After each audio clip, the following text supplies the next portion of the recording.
tonight, you are walking into the Valley of Laws, where Vikings do not shout, they file complaints.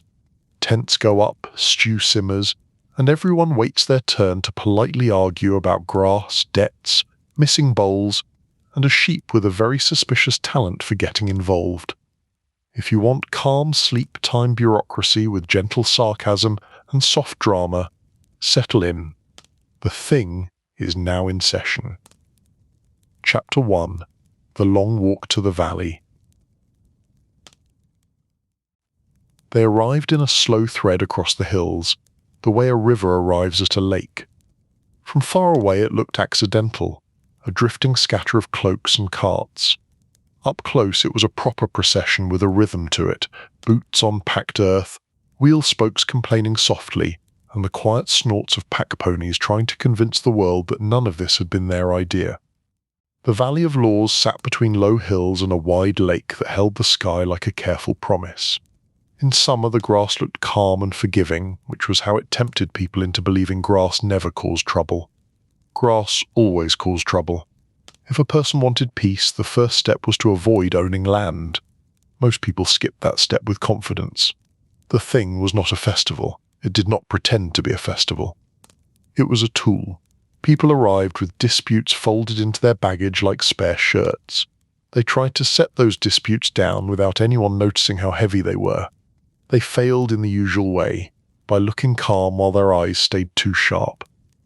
The first tents went up in the early afternoon. Canvas rose in neat rows that were almost straight. Humans loved order the way they loved warm bread. They wanted it, they praised it, and they expected someone else to keep it fresh. That someone was Ingrid Reed. Ingrid walked the forming lanes with a bundle of stakes under her arm and a look that did not invite creative opinions. She was not tall, but her focus had the weight of a stone. When she pointed, people moved. They told themselves they were moving because the suggestion was sensible, not because Ingrid made indecision feel embarrassing. Families here, traders there, people who claim they are only listening over by the waterline, where their listening could be supervised. She did not raise her voice. She did not need to. The camp learned quickly that the first law of the Thing was that the tents would be where Ingrid decided they belonged, and the second law was that nobody wanted to be the person Ingrid had to correct twice. By the cooking fires, early arrivals began the quiet work of feeding strangers. Pots were set on stones, water was fetched, roots were chopped into pieces that looked generous and were measured with the care of people who had fed crowds before. Smoke drifted low, the air carried the smell of broth and the more serious smell of decision. Leif Miller arrived with dust on his cloak and the bright expression of a man who had walked too far and turned it into a personal victory. He was a messenger when there was a message, and an observer when there was not, which meant he was never without a reason to be present. He paused beside a tent that leaned like a tired animal and offered advice in the friendly tone of someone who had once read a rope with success. "Angle the line a little lower," he offered. "The wind will slide past instead of biting." The tent owner angled the line. The wind bit anyway. The owner stared at Leif with the patient disappointment reserved for relatives and helpful strangers. Leif accepted the look as a fair payment and moved on. He had been forgiven by worse. Near the centre of camp was the open space where the Thing would sit. No walls, no roof, the sky as witness, the lake as mirror, and the hills as the kind of audience that remembered everything while pretending not to listen. Owen Greybeard arrived late, which was his quiet habit. He did not enter with drama. He arrived with the calm gravity of a man who knew exactly where he was going and did not require applause to get there. His hair was mostly grey and tied back. His beard was trimmed, not from vanity, but from experience. People listened better when they were not distracted by loose hairs in the wind. His cloak had been mended many times, each stitch a small vote for practicality. Harold Ash walked beside him with a slate board tucked under one arm and a roll of waxed cord under the other. Harold was not the law speaker, but he was the reason the law speaker did not drown in details. Harold had the steady intensity of a man who believed that if he did not write something down, it would escape into chaos, and then everyone would have to talk about it again. They paused at the edge of the open space. Owen looked across the camp, across canvas and smoke and the patient lake beyond. A good year for walking, he observed. Harold glanced at the sky like a clerk checking a document. It has been dry, he answered, as if dryness was something you could sign for. Owen nodded, satisfied. Dry walking. A gift to the ankles and a curse to the throats. The first day of the thing was mostly preparation. People registered disputes, named claims, and listed witnesses they had dragged along in the name of truth. Some arrived with confidence, which was always a warning. Others arrived with humility, which was also a warning. In law, sincerity was often just another costume. Owen stepped into the open space when the sun began to soften. His opening words were traditional and quietly optimistic, the way a person might speak to a dog that had already stolen food. We are here to keep the peace. Then he added the parts that made peace possible. We will speak in turn, we will listen, we will accept decisions, even when those decisions are disappointing in a very personal way. A low ripple of agreement moved through the crowd, not because everyone agreed, but because everyone enjoyed the idea of being reasonable while preparing to be unreasonable later. Owen lifted a hand slightly. Familiarity did the rest. The crowd quieted because they had learned that letting the law speaker speak made their own turn arrive sooner. Harold will keep the record. If Harold asks you to repeat yourself, it is because he enjoys accuracy. Respect that. Harold lifted his slate a fraction, a man accepting a burden he had already been carrying most of his life. Ingrid will keep the camp. If Ingrid tells you to move your tent, you will move it. If you feel a strong desire to argue, you may file that desire and return to it after the thing is finished. A small sound moved through the crowd that might have been laughter, but nobody claimed it. Owen took a slower breath and offered one last gentle warning. If you have a dispute, dress it in facts. If you have a grudge, try to make it sound respectable. If you have gossip, keep it to yourselves, which mean whisper it at a safe distance and pretend it is public service. That earned a warmer murmur. People liked a leader who described them accurately, especially when it was a little unkind. By the time the sun slid low, the first dispute was already forming like weather. Everyone knew it. Everyone had heard one version on the road, a better version at the cooking fires, and a dramatic version near the waterline. By evening it had become a camp story with a beginning, a middle, and several possible villains. It was about a boundary stone. A boundary stone was not romantic. It was a lump of rock set into earth, meant to be dull, permanent, and boring. It existed to prevent arguments. Like many objects designed to prevent arguments, it attracted them instead. Cedric North claimed the stone marking the edge of his meadow had shifted in the night. He carried the steady outrage of a man who believed the universe should respect property lines. His neighbour, Eamon Vale, claimed the stone had not moved at all.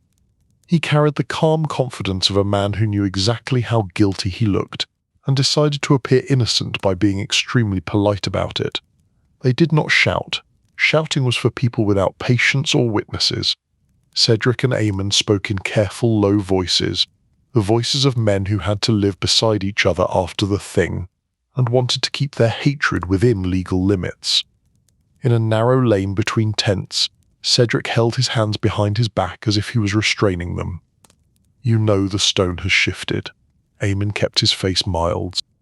I know the stone is still a stone. Cedric blinked slowly. The restraint was impressive. It suggested practice. Do not pretend words mean nothing. My father placed it. His father placed the first marker. Stones do not wander. Eamon let out a gentle breath that sounded like sympathy. Fathers do love their sons having extra grass. Cedric stared at him for a heartbeat, then chose the official path to conflict, which was one of the best inventions their people had ever made. Then we walk the line tomorrow, we bring witnesses, we bring cord, we bring Harold and his slate, so even your clever mouth cannot twist the marks. Eamon nodded, the picture of cooperation. Very well. I will bring witnesses too. People who can see straight, and do not confuse memory with ownership. They parted without flourish. Each man returned to his tent with the satisfaction of having chosen procedure over nonsense. The thing at its best took private anger and turned it into public steps. It did not remove the anger, but it made it less likely to spill into sleepless nights for everyone nearby. Later, Leif drifted toward the cooking fires. He wore the expression of a man seeking warmth, which was one of his favourite disguises. A group sat near the largest pot, hands busy, voices low. They were peeling roots, stirring broth, and exchanging small observations that sounded harmless until you realized they were building a map of the entire camp. Leif offered a greeting and a complaint, because complaints were the fastest currency in a temporary village. "I have been walking since dawn. I am mostly dust now. Is there any chance the stew might restore my humanity?" An older woman with sharp eyes looked him over. "That depends. Are you the kind of man who complains about stew?" "Never. I only observe stew." That earned him a place near the heat and a bowl that steamed politely. The older woman tilted her head toward the pot like it had committed a personal offence. The pot went missing earlier, it returned. Now the stew tastes different. Leif kept his face calm, but his mind sat up straight. A missing pot was not a serious crime. It was a camp mystery, which meant it would be treated as serious by everyone who had nothing else to do. Different how? Different like someone tried to be helpful. Another voice, quieter, added the sharper point. Thinner, like the stew is trying to stretch itself to feed more mouths. Leif took a spoonful and listened to the taste. It was fine. It was also exactly as described, a compromise with a watery afterthought. Someone had made a choice on behalf of everyone, and everyone felt vaguely offended by that generosity. That is a very bold stew. The older woman stirred again, slow circles, steady patience. Someone wants to be seen as generous, or someone took something out and replaced it with water. Leif nodded, as if the camp had just presented him with a legal document. The thing has not even begun, and already we are teaching each other moral lessons. "Do not pretend you are surprised," the older woman reminded him. Leif did not pretend. He ate, he warmed his hands, and he watched the camp settle into its evening hush. Owen sat outside his tent with Harold, reviewing the list of disputes. Ingrid passed once, checking rope lines with a glance. Leif watched them all and felt the particular comfort of a place where people trusted procedure. It did not solve everything, it did not make everyone kind, but it kept sharp edges wrapped up so fewer people got cut by accident. In the night, Cedric lay awake thinking about stones and grass. Eamon lay awake thinking about how to look innocent while being correct. Edith Stone, newly arrived at the edge of camp, lay awake thinking about inheritance and the way grief had paperwork hidden inside it. Rowan Pike, not yet arrived, lay awake somewhere else thinking about money, which was his favourite lullaby. The Valley of Laws held them all, quiet and patient, and as the last fire fell into coals, the camp shared Ud's soft certainty. Tomorrow they would be heard. Chapter 2. The Inheritance That Refused to Sit Still. Morning at the Thing began with the gentle cruelty of light. The sun rose early and rose as if it had an appointment. Tents brightened from dark shapes into pale canvas, and then into private rooms that were not private at all. People washed their faces in cold water and pretended it was refreshing. They ate bread and broth and called it strength. They spoke softly because the day was full of other people's problems, and everyone wanted to conserve their voice for their own. Harold Ash moved through the lanes with slate and cord, collecting names and promises like a careful fisherman. He stopped at each tent where a dispute had been registered and reminded the speakers of their time. Say what matters, do not wander, do not tell stories unless the story is evidence. Some nodded solemnly, some looked wounded, as if Harold had insulted their art. Harold did not care. Harold existed to prevent the thing from turning into a long performance that ended with nothing decided.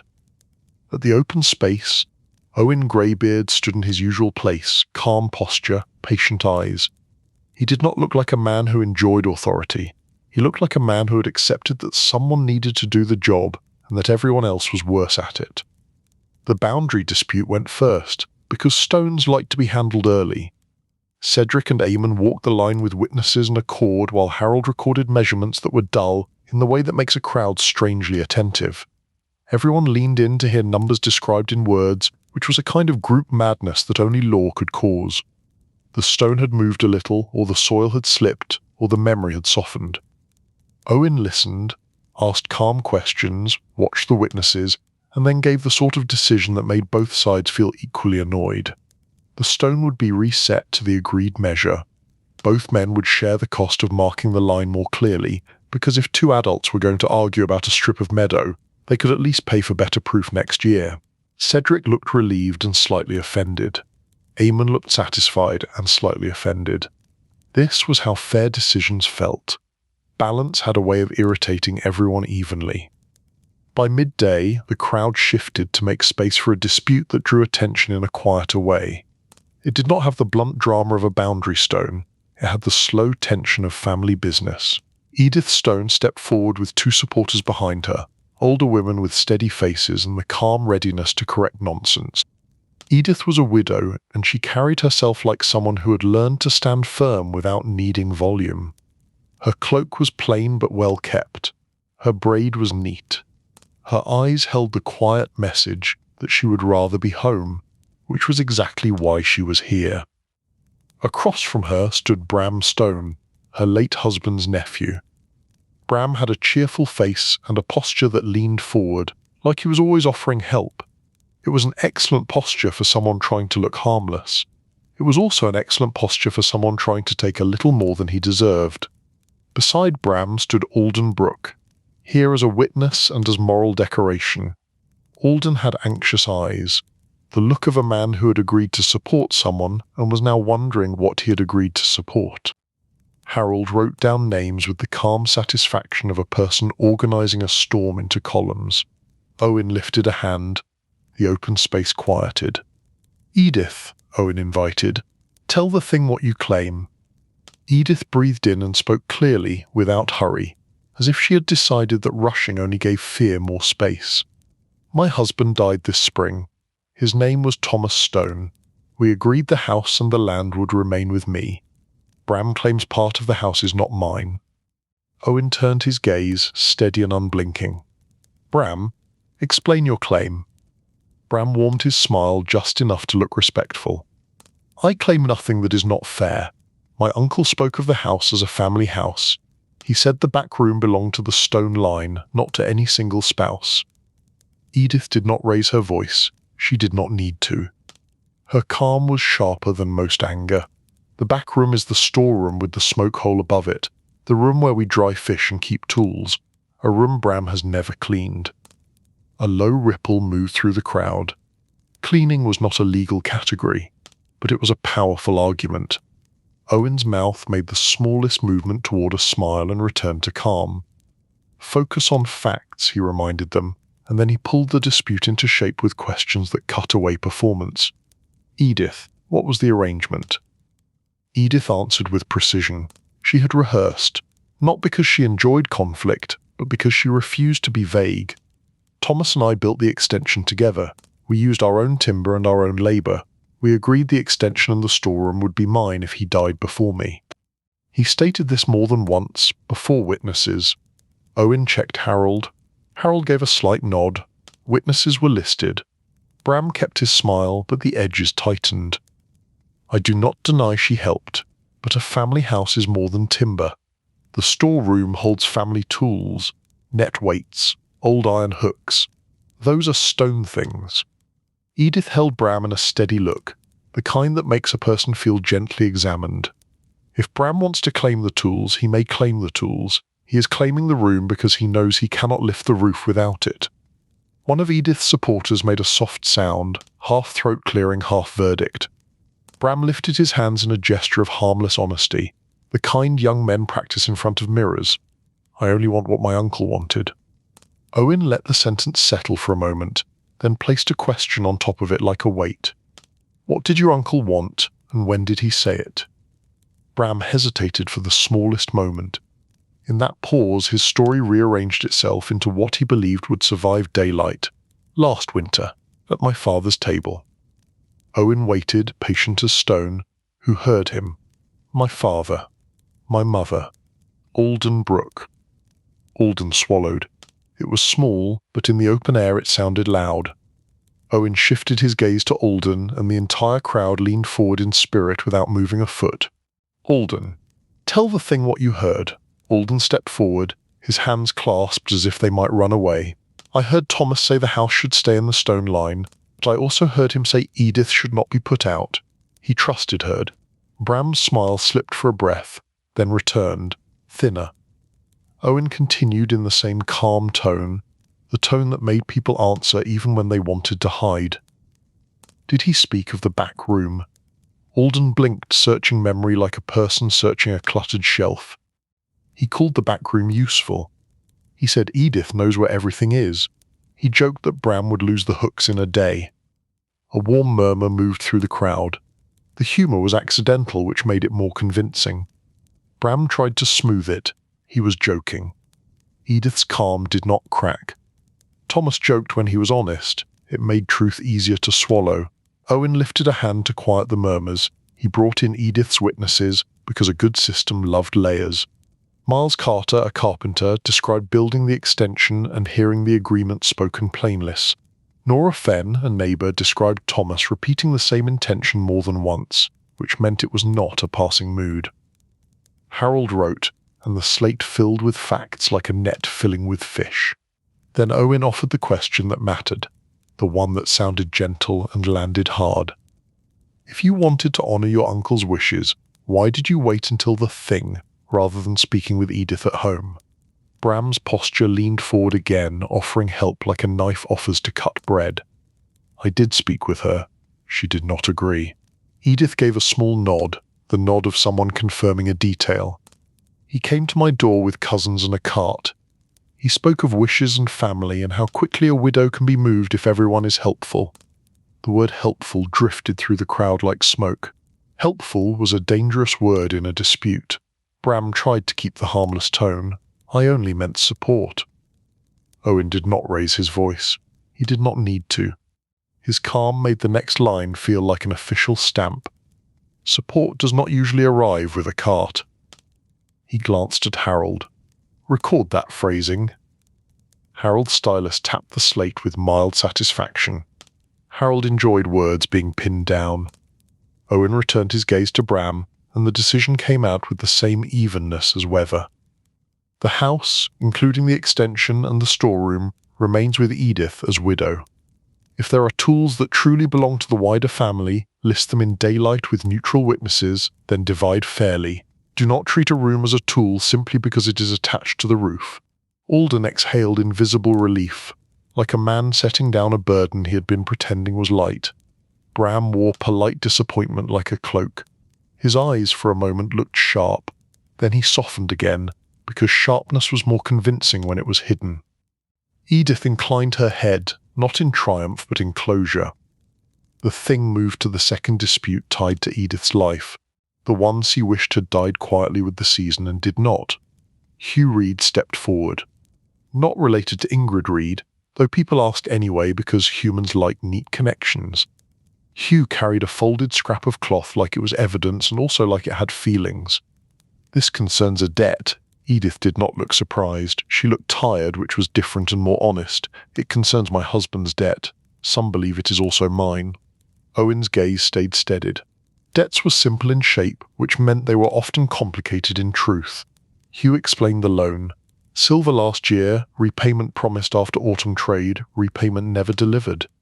Now Thomas was gone, and Edith stood where the property stood, which made her the easiest person to blame for time. Finn Wade came forward as witness, broad shoulders, patient face. I saw the silver change hands. I heard Thomas promise repayment after autumn trade. Edith drew in a slow breath and did something brave and boring. She agreed. Thomas did borrow. I did not know the amount at the time. Later he told me it was smaller. Husbands sometimes do that when shame sits on their tongue. A sympathetic murmur moved through the crowd. Shame was universal. It only chose different masks. Owen guided the dispute into the narrow channel where it could flow without flooding. Do you dispute the debts? No. I dispute the way Hugh speaks, as if I hid it. I learned of it after the fact. I will pay what is fair. but I will not be made into a villain to soothe someone else's frustration. Hugh kept his anger on a short leash, controlled and cold. I do not call you a villain, I call you the one standing where my silver should be. Edith gave a small nod. Then we speak of how to pay, not whether. That sentence relieved the crowd more than it should have. People loved a dispute that stayed attached to reality. Owen asked for the amount, Hugh named it. Harold recorded it in words, trapping it safely. Owen asked Edith what she could pay now and what she could pay after the next trade season. Edith answered with clear limits. Hugh argued for more. Owen listened, then shaped a payment plan with the calm tone of a man placing stones in a wall. Fair, firm, and slightly unpleasant for everyone, which meant it would hold. When Owen spoke the final terms, Hugh nodded slowly. Edith nodded slowly. Harold wrote. The crowd released a breath it had been holding without noticing. Afterward, Edith stepped back into the camp lanes with her supporters moving beside her like steady shadows. Leif watched her go and felt the soft ache that came with seeing someone forced to be strong in public. Strength was impressive, and it was also tiring to watch, because it reminded everyone of their own fragile plans. At the cooking fires, the pot problem returned, because nothing stayed small for long. The stew was thinner again. Either someone was stretching supplies for the common good, or someone was borrowing the best broth for a private meal and leaving the camp to swallow the consequences. Both possibilities were irritating, which meant both were plausible. Ingrid Reed approached the fires with the calm expression of a person who had already decided to solve this without anyone noticing. She spoke with the older woman who had noticed it first. Has the pot been left alone? It has been watched, which is how we know someone watched it too. Ingrid listened to a list of names, all ordinary. People fetching water, people stirring, people offering to help. Generosity everywhere, which was the problem. Ingrid nodded once. We will solve this gently. A second pot will sit beside the first. Ingredients will be measured plainly. Anyone who improves the stew may explain the improvement to me, and then the camp will enjoy the explanation. The older woman's mouth twitched. That will unalive the mystery. It will unalive the habit. Leif coughed, pretending it was smoke and not appreciation. Ingrid could make a threat sound like a kindness, which was a rare administrative talent. As evening returned, Owen sat with Harold and reviewed the next day's list. The camp quieted. The lake reflected the last light. People settled into tents with the satisfied tiredness of those who had been heard, and the unsatisfied tiredness of those who would be heard tomorrow. Edith lay down with her mind still moving, but her footing slightly steadier. Bram sat with his family and wore his polite disappointment carefully, as if it might still be useful. Hugh counted future payments in his head and tried to make peace with wait-ins. The Valley of Laws held their worries the way it held the lake's surface, steady and patient until morning. Chapter 3. The Debt of Rowan Pike. The third morning arrived with the soft confidence of a day that believed it would be busy. The lake lay still, the hills kept their silence, the tents held the sleepy sounds of people waking slowly and pretending they had slept well. By now the camp had learned its own rhythm. Families cooked early, traders cooked later, people with disputes cooked whatever was fastest, because worry made the stomach impatient. Ingrid Reed walked the lanes with the same calm focus as always, checking lines, checking fires, checking that nobody had decided to build an extra fence for personal comfort. A camp did not need much to become a city. It needed water, food, and a shared belief that rules existed for other people. Ingrid was the person who reminded everyone that rules existed for everyone, and that the difference between a camp and chaos was mostly her mood. Harold Ashe stood at the edge of the open space and arranged his slate, his cord, and his stylus, as if he was preparing for a long and intimate conversation with human nature. He had already written a list of names, he had already written a list of claims, he had already written the parts that mattered and left space for the parts that would surprise him, which was generous optimism. Owen Greybeard arrived with the same quiet steadiness as the day before. His posture was calm, His expression was neutral in the way that made people feel observed without feeling attacked. He spoke with Harold for a moment, low and practical, then turned toward the growing crowd. There was a different feeling in the camp today. It was not fear. It was not excitement. It was something in between, a shared alertness that came when people expected a familiar trouble. Rowan Pike was coming. Rowan was not a warrior. Rowan was not a poet. Rowan was not a farmer. Rowan was something more dangerous in a place built on land and oaths. Rowan was a trader. He arrived late in the morning, just after the sun had climbed high enough to make everyone aware of their own sweat. His boots were good, which was the first sign. His cloak was clean, which was the second sign. His smile was easy, which was the third sign and the most important. He walked into the trader lane as if the lane had been waiting for him. He nodded at people with the warm familiarity of a man who had borrowed from them, sold to them, promised them, forgiven them, and somehow left everyone feeling as if they owed him gratitude. Leaf Miller spotted him at once, because Leaf had a talent for locating the center of a story. He drifted closer in the gentle way of a man who had simply happened to be walking in exactly the right direction. Rowan clapped Leaf on the shoulder with friendly certainty. Leaf Miller. Still walking like you are trying to outpace your own thoughts. Leaf gave a soft smile, polite and measured. Rowan Pike. Still smiling like you have never disappointed anyone. Rowan laughed quietly, warm sound, controlled volume. I disappoint people constantly, he replied. I just do it in a way that feels like a shared misunderstanding. Leaf accepted this as truth, and as a warning. Ingrid Reed appeared beside Rowan as if she had been standing there all along. She had the list of trader placements in her head, which meant she did not need to carry paper to look official. She looked Rowan over once, quick and calm. Your tent goes there, she indicated, a space that was neither too central nor too far, the kind of placement given to someone who attracted attention, but did not deserve control of the entire lane. Rowan inclined his head as if Ingrid had offered him a gift rather than a boundary. Perfect, he said. Close enough to be found, far enough to avoid the complaints. Ingrid did not smile. Complaints will find you anyway, she reminded him. Rowan's eyes brightened. Then I am truly home, he said. He set up his tent with efficient ease, as if he had done it 100 times, which he had. The canvas went up, the ropes tightened, the display appeared, cloth, needles, small iron tools, bits of amber, a few rings of modest silver, and a row of items that looked ordinary until you noticed how many people drifted near them. Rowan's business was not only goods, it was promises. He sold objects, and he sold hope, and he sold the feeling that a person could fix their life with the right purchase. People like that feeling. People also regretted it later.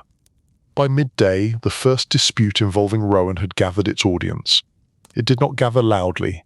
It gathered the way bees gather around sweet things, quietly, quickly, with a shared understanding that this would be worth watching.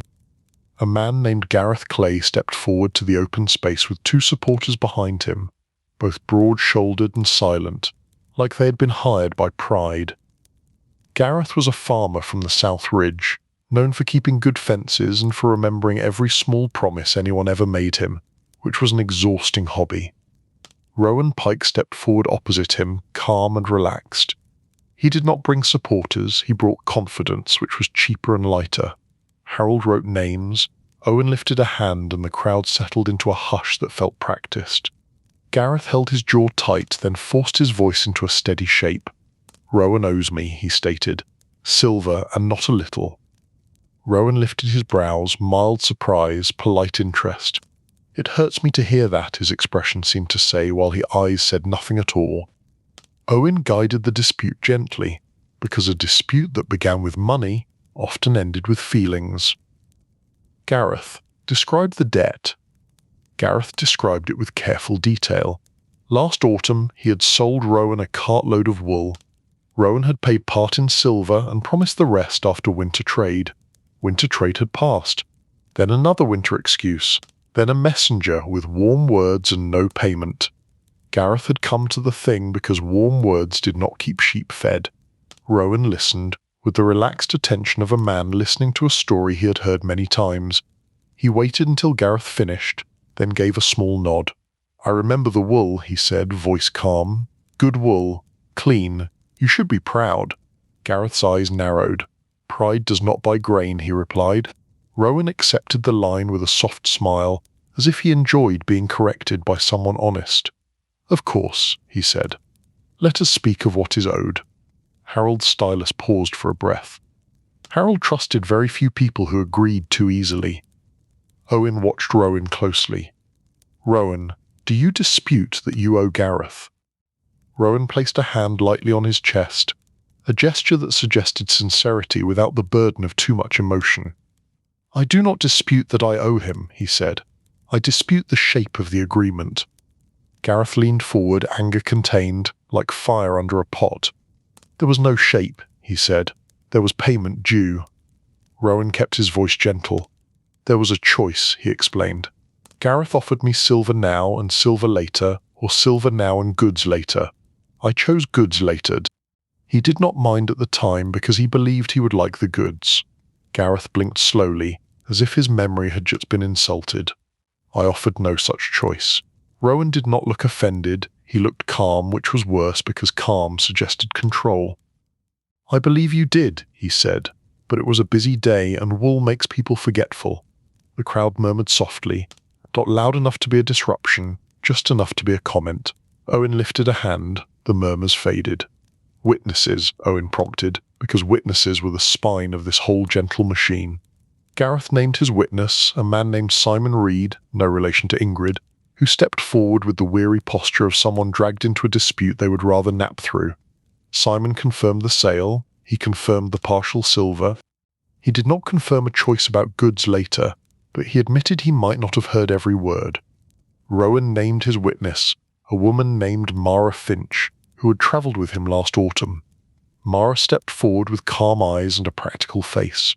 Mara confirmed that Gareth had discussed receiving payment in goods after winter. She described it as a friendly conversation. She described it as mutually agreeable. She described it as the sort of agreement that sounded reasonable until the winter came and people wanted certainty. Harold wrote steadily. Harold's face stayed neutral. His mind, however, was likely making a small list of what could be proved and what was only warm air. Owen leaned forward slightly. "Rowan, what goods were promised?" Rowan answered smoothly. "A set of iron tools, a sack of salt, a length of fine cloth for Gareth's wife's.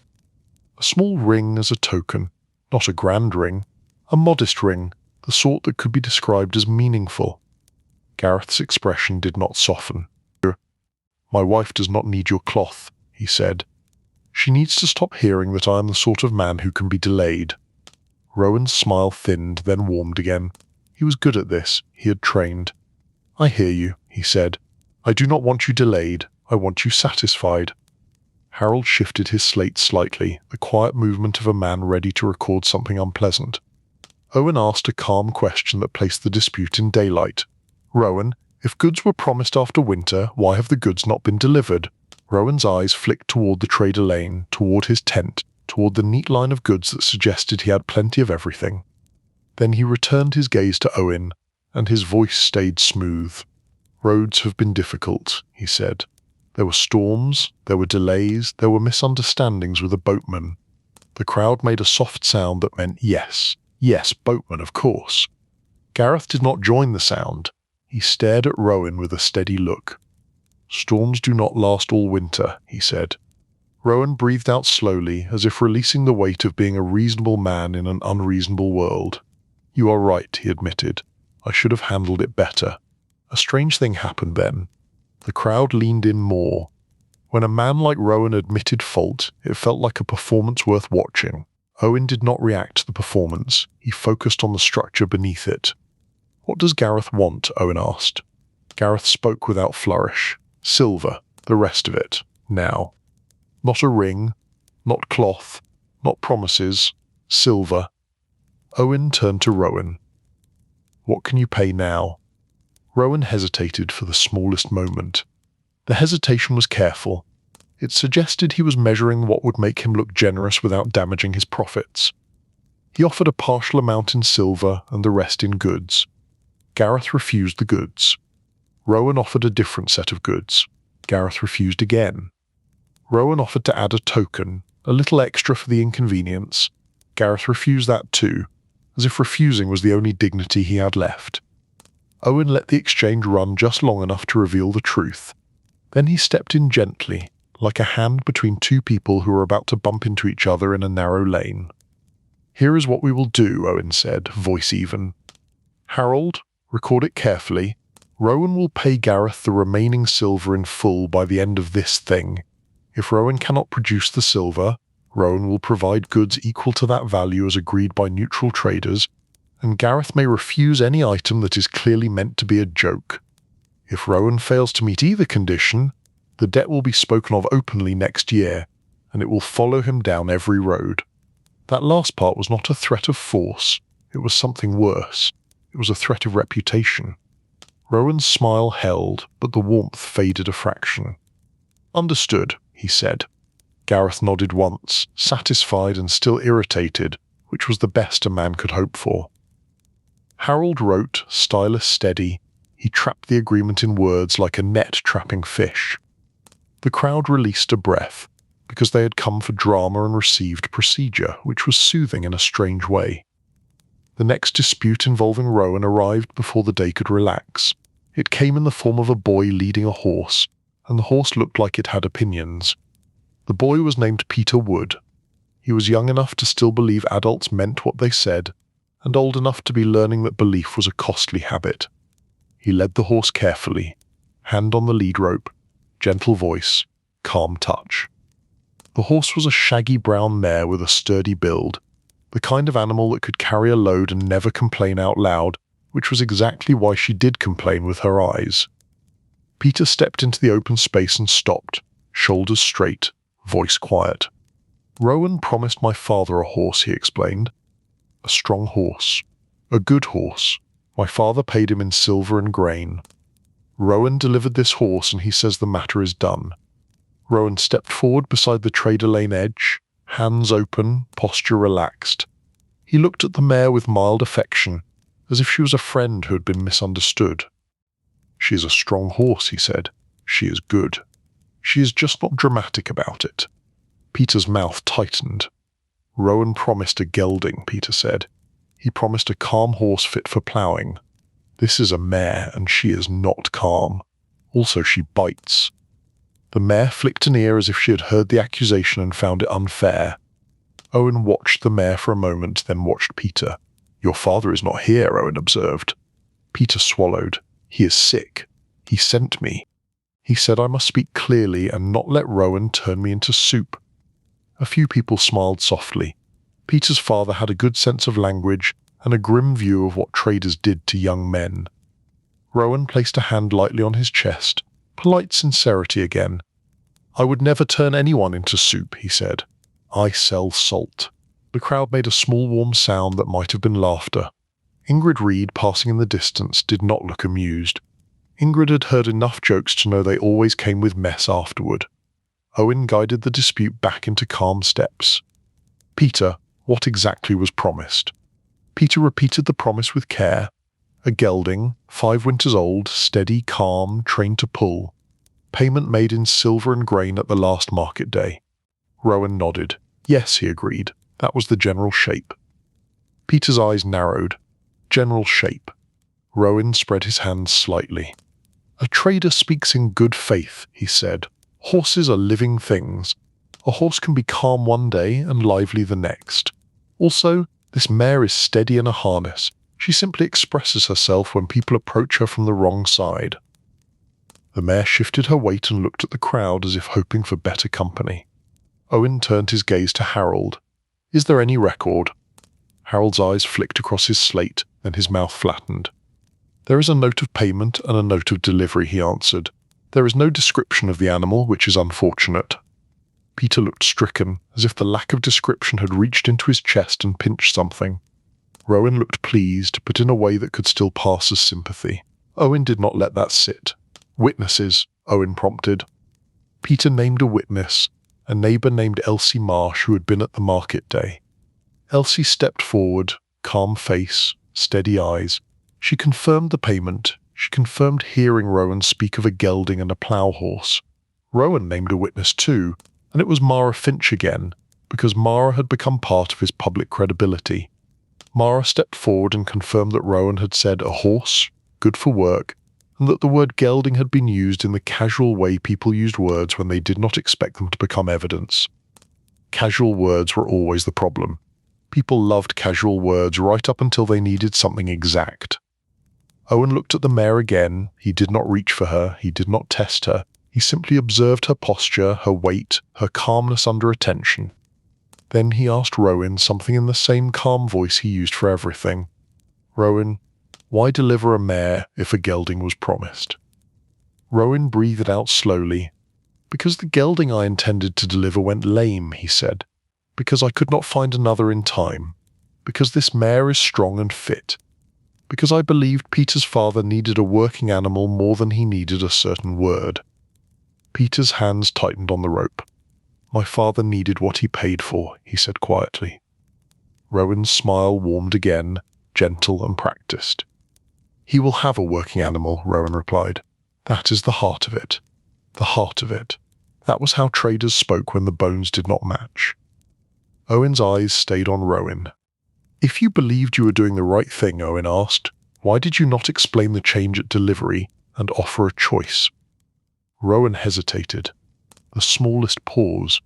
A pause that answered more than his words. Then he returned to his smooth voice. "I did explain," he said. Peter's father was not pleased. He accepted because he was tired and he needed the work done. "I offered to adjust the price. He refused out of pride." Peter shook his head. "He refused because you offered a small adjustment," Peter said. "A token, like a pat on the shoulder after a shove." The mare flicked her tail as if she agreed. Owen let the silence settle. Silence was a tool here. It forced people to hear themselves. Then Owen shaped the decision with the same calm firmness as before. The agreement included a specific type of horse. Rowan delivered a different type without a written adjustment. Peter's father accepted, under pressure of need. That acceptance does not erase the change. Rowan's smile faded slightly, then returned. "What do you suggest, Owen?" Owen suggested what a fair system suggested when it was trying to keep everyone sleeping at night. Rowan will provide an additional payment back to Peter's father in the form of silver or goods equal to the difference between a trained calm gelding and this mare. That difference will be judged by neutral traders chosen by Ingrid Reed because Ingrid does not enjoy being fooled and does not accept flattery as currency. Rowan may keep the mare in the agreement if Peter's father agrees to keep her. If Peter's father refuses, Rowan will take the mare back and deliver a horse that matches the original promise within none month, witnessed and recorded.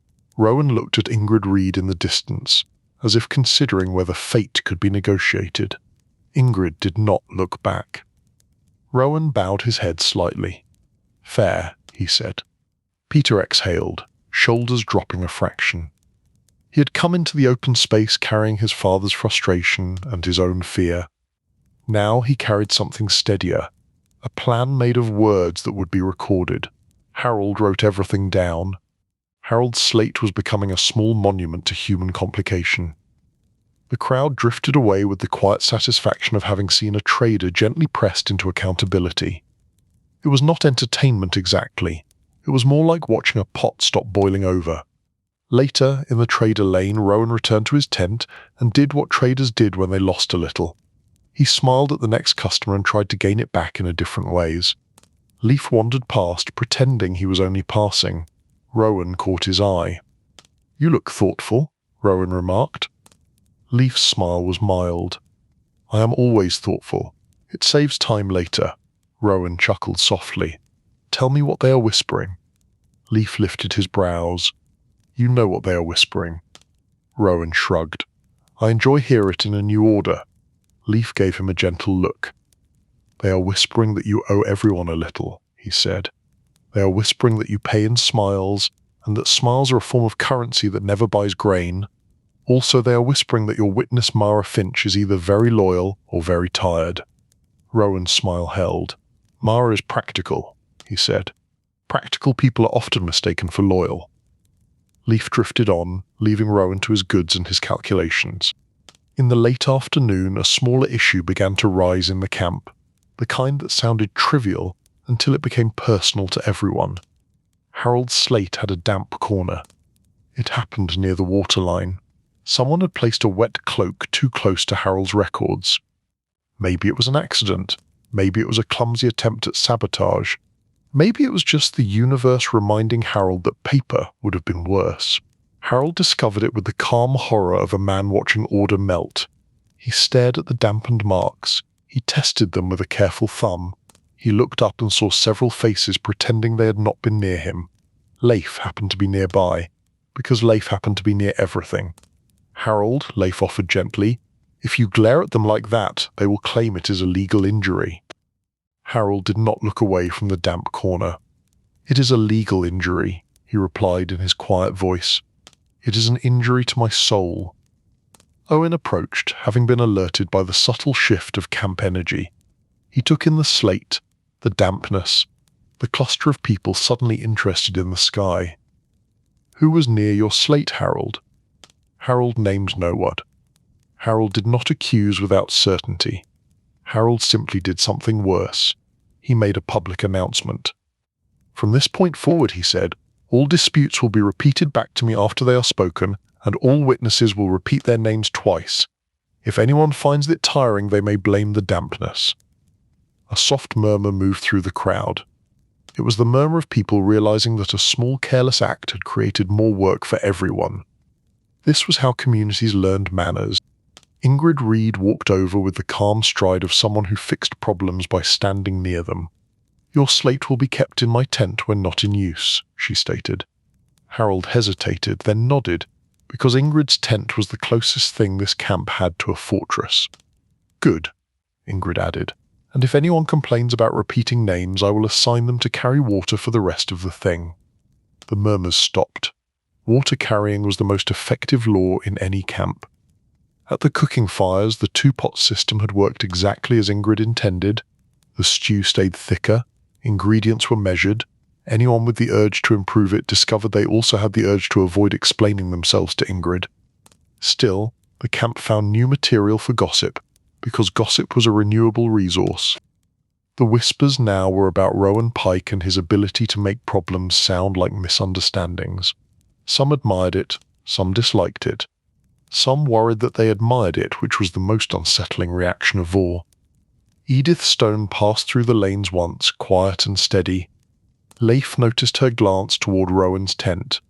It was not interest in his goods, it was interest in his habits. Widows learned to watch certain kinds of men. As evening came, Owen sat with Harold and reviewed the day, speaking low. Harold's slate lay nearby, dry now, guarded by the invisible force of Ingrid's authority. Rowan sat at his tent entrance counting, not only coins but reactions, because reactions were the true market. Gareth Clay walked past once, and Rowan dipped his head politely, as if they were old friends. Gareth did not return the gesture. That refusal was its own form of paeans. Peter Wood led the mare back to his father's tent, and spoke softly to her as he walked, which was the sort of kindness that calmed a biting animal more effectively than any rope.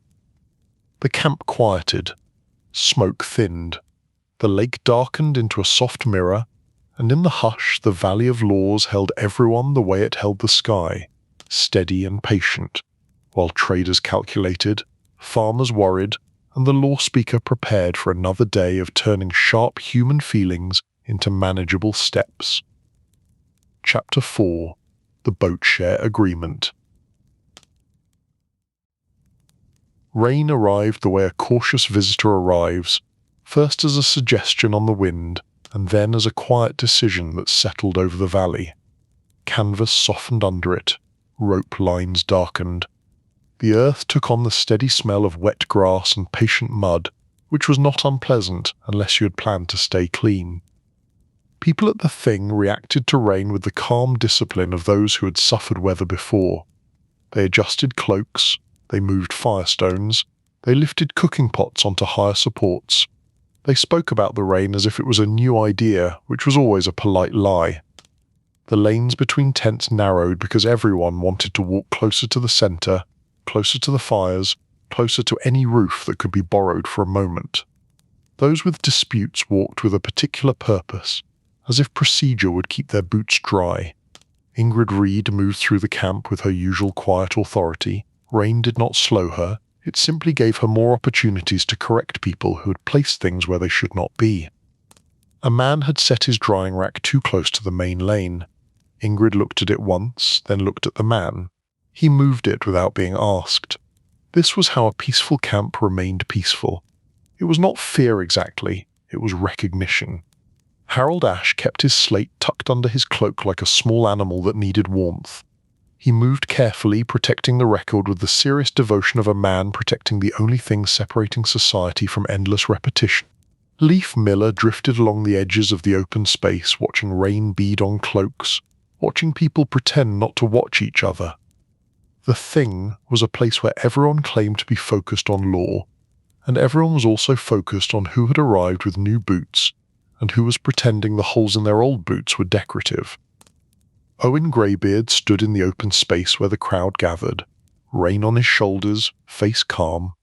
He looked like a man who had made peace with being damp for the sake of others. There was a quiet dignity in that, and also a quiet sarcasm, because dignity was often just stubbornness wearing a nice cloak. The disputes for the day began in the steady manner that had already become familiar. People stepped forward. Harold wrote names. Owen listened and shaped stories into facts. Then the boat case arrived, and the crowd leaned in, because boats were always interesting. Boats meant fish, and fish meant food, and food meant everyone had an opinion that could be expressed politely. 5 people stepped forward, and the first unusual detail was that none of them looked fully angry. They looked tired. Tired was more dangerous. Angry people exploded and were done. Tired people simmered and lasted. The group included a fisherman named Colin Shaw, a net maker named Hazel Brooke, an older man named Walter Moss, a woman named Anne Quill, and a younger man named Jasper Thorne. They stood in a rough line with the shared posture of people who had tried to solve something privately and had now admitted defeat. Behind them, a few onlookers drifted closer, faces neutral, eyes bright. This was a disagreement about a shared fishing boat, which meant it was also a disagreement about fairness, and fairness was everyone's hobby. Harold recorded their names. Owen waited until the murmurs faded. Colin Shaw stepped half a pace forward, then stopped, as if he was measuring how far he could step without becoming the villain. "We share a boat," he began, voice low and controlled. "It is a lake boat. We use it for nets and lines. We share costs and repairs. We have done this for years." Hazel Brooke made a small sound of agreement, then held back, letting Colin speak, which suggested they had discussed this and decided who would sound least emotional. Colin continued. "An oar is missing, not broken, not worn out, missing, and the schedule for use is becoming less a schedule and more a collection of bruised fiends." That last phrase drifted through the crowd. Bruised feelings were not a legal category, but they were the reason law existed. Owen inclined his head slightly, inviting the rest. Anne Quill stepped forward next. She had rain dripping from her braid, and she did not bother to wipe it away. Her eyes were steady. "The missing oar matters," she said. "We cannot safely take the boat far without it. Also, someone keeps taking the boat early, before their turn, and returning it late as if time belongs to them." Jasper Thorne shifted his weight, the movement of a man who wanted to speak and wanted not to speak. He looked at the ground, then up again. "It is not like that," he offered, voice quiet. "Fish do not wait. Weather does not wait." Hazelbrook lifted her hands a little, palms open, not aggressive, just tired. "We know fish do not wait," she said. "That is why we made a schedule, because humans do not wait either." Walter Moss cleared his throat. The sound was slow, like a door opening. "It used to be simpler," he added, "before people started counting minutes like they were coins." Harold wrote steadily. Rain tapped softly on cloaks. The camp listened like a single animal, calm and alert. Owen leaned forward slightly. "Who owns the boat?" he asked, because that was always the first question and rarely the last. Colin answered with clear practicality. "We all do. We bought it together, we share it. That is the agreement. Owen let that sit, then asked the next calm question, the one that sounded simple and peeled away excuses. Who last used the boat with both oars? Silence moved through the line. Not dramatic silence. The kind where people look slightly to the side and hope the answer appears on the ground. Anne Quill spoke first, because she seemed allergic to delay. Jasper used it the day before last, she said. He returned it with one oar and said the other was loose. Then he said it was probably in the boat. Then he said perhaps it fell out. Then he said he would look. Jasper lifted his shoulders a fraction, as if the rain had become heavy. I did look, he said.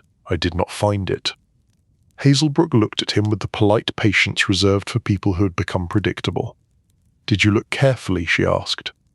Jasper spread his hands slightly, the universal gesture of a person trying to appear reasonable. I looked. I cannot produce an oar from the air. Walter Moss gave a quiet hum, half agreement, half criticism. Noah asked you to produce it from the air, he said. We asked you not to misplace it on the earth. The crowd made a soft sound that might have been laughter. Rain made everything feel quieter and closer, as if the clouds were holding the sound down. Owen did not react to the humour. He guided the dispute into the calm channel of evidence. Where was the boat taken? He asked Jasper. Jasper described a stretch along the far reed beds where fish hid and the water was shallow. He described wind, a sudden shift, a scrape against a submerged log. He described the moment he noticed the oar handle felt wrong, lighter, not catching the way it should. While he described it, the others listened with the strained patience of people who had already heard that version and were now hearing it for public record. Owen listened, then asked Hazelbrook to speak. Hazel described the schedule. 5 owners, rotating turns, first light to mid-morning to late afternoon to dusk, and then a day off for repairs when needed. A simple system, softened by neighbourly flexibility, until flexibility became a knife. Owen glanced toward Harold. Harold's slate was covered in careful words. Harold's face remained neutral, but his eyes carried the quiet message that humans would argue over anything if given enough time and a shared asset. Owen asked Anne Quill to speak, and Anne spoke about the return times, the small excuses, the feeling that she was always waiting, which was insulting in a way that felt almost personal.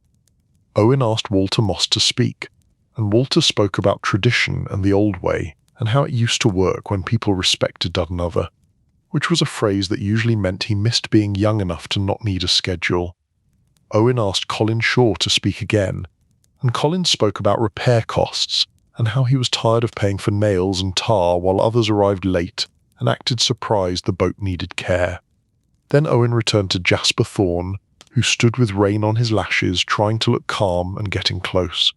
Jasper, Owen said gently, do you agree that you took the boat last with both oars? Jasper paused, then nodded once. Yes. Do you agree it returned with 1 oar? Yes. Do you agree that the shared boat is a shared responsibility? Yes. The crowd held still. Those 3 yes answers had shaped the dispute in a way that made the rest simpler. Owen's voice stayed even. Then, the missing oar is your immediate responsibility to replace or retrieve, not because you are being punished, because you were the last person holding it when it became missing. That is the only fair point we can anchor to. Jasper's face tightened, then softened again as he accepted reality. I will replace it, he said. Hazelbrook made a small nod, satisfied but still tired. Now, Owen continued, about the schedule. He looked along the line, letting each of them feel seen, which was a quiet form of pressure. A shared schedule exists to prevent suspicion, Owen said. When you take the boat early or return it late, you are not only taking time, you are taking trust, and trust is harder to repair than wood. Anne Quill's eyes softened a fraction. Walter Moss looked at the lake as if thinking about trust as a physical object. Owen turned to Harold.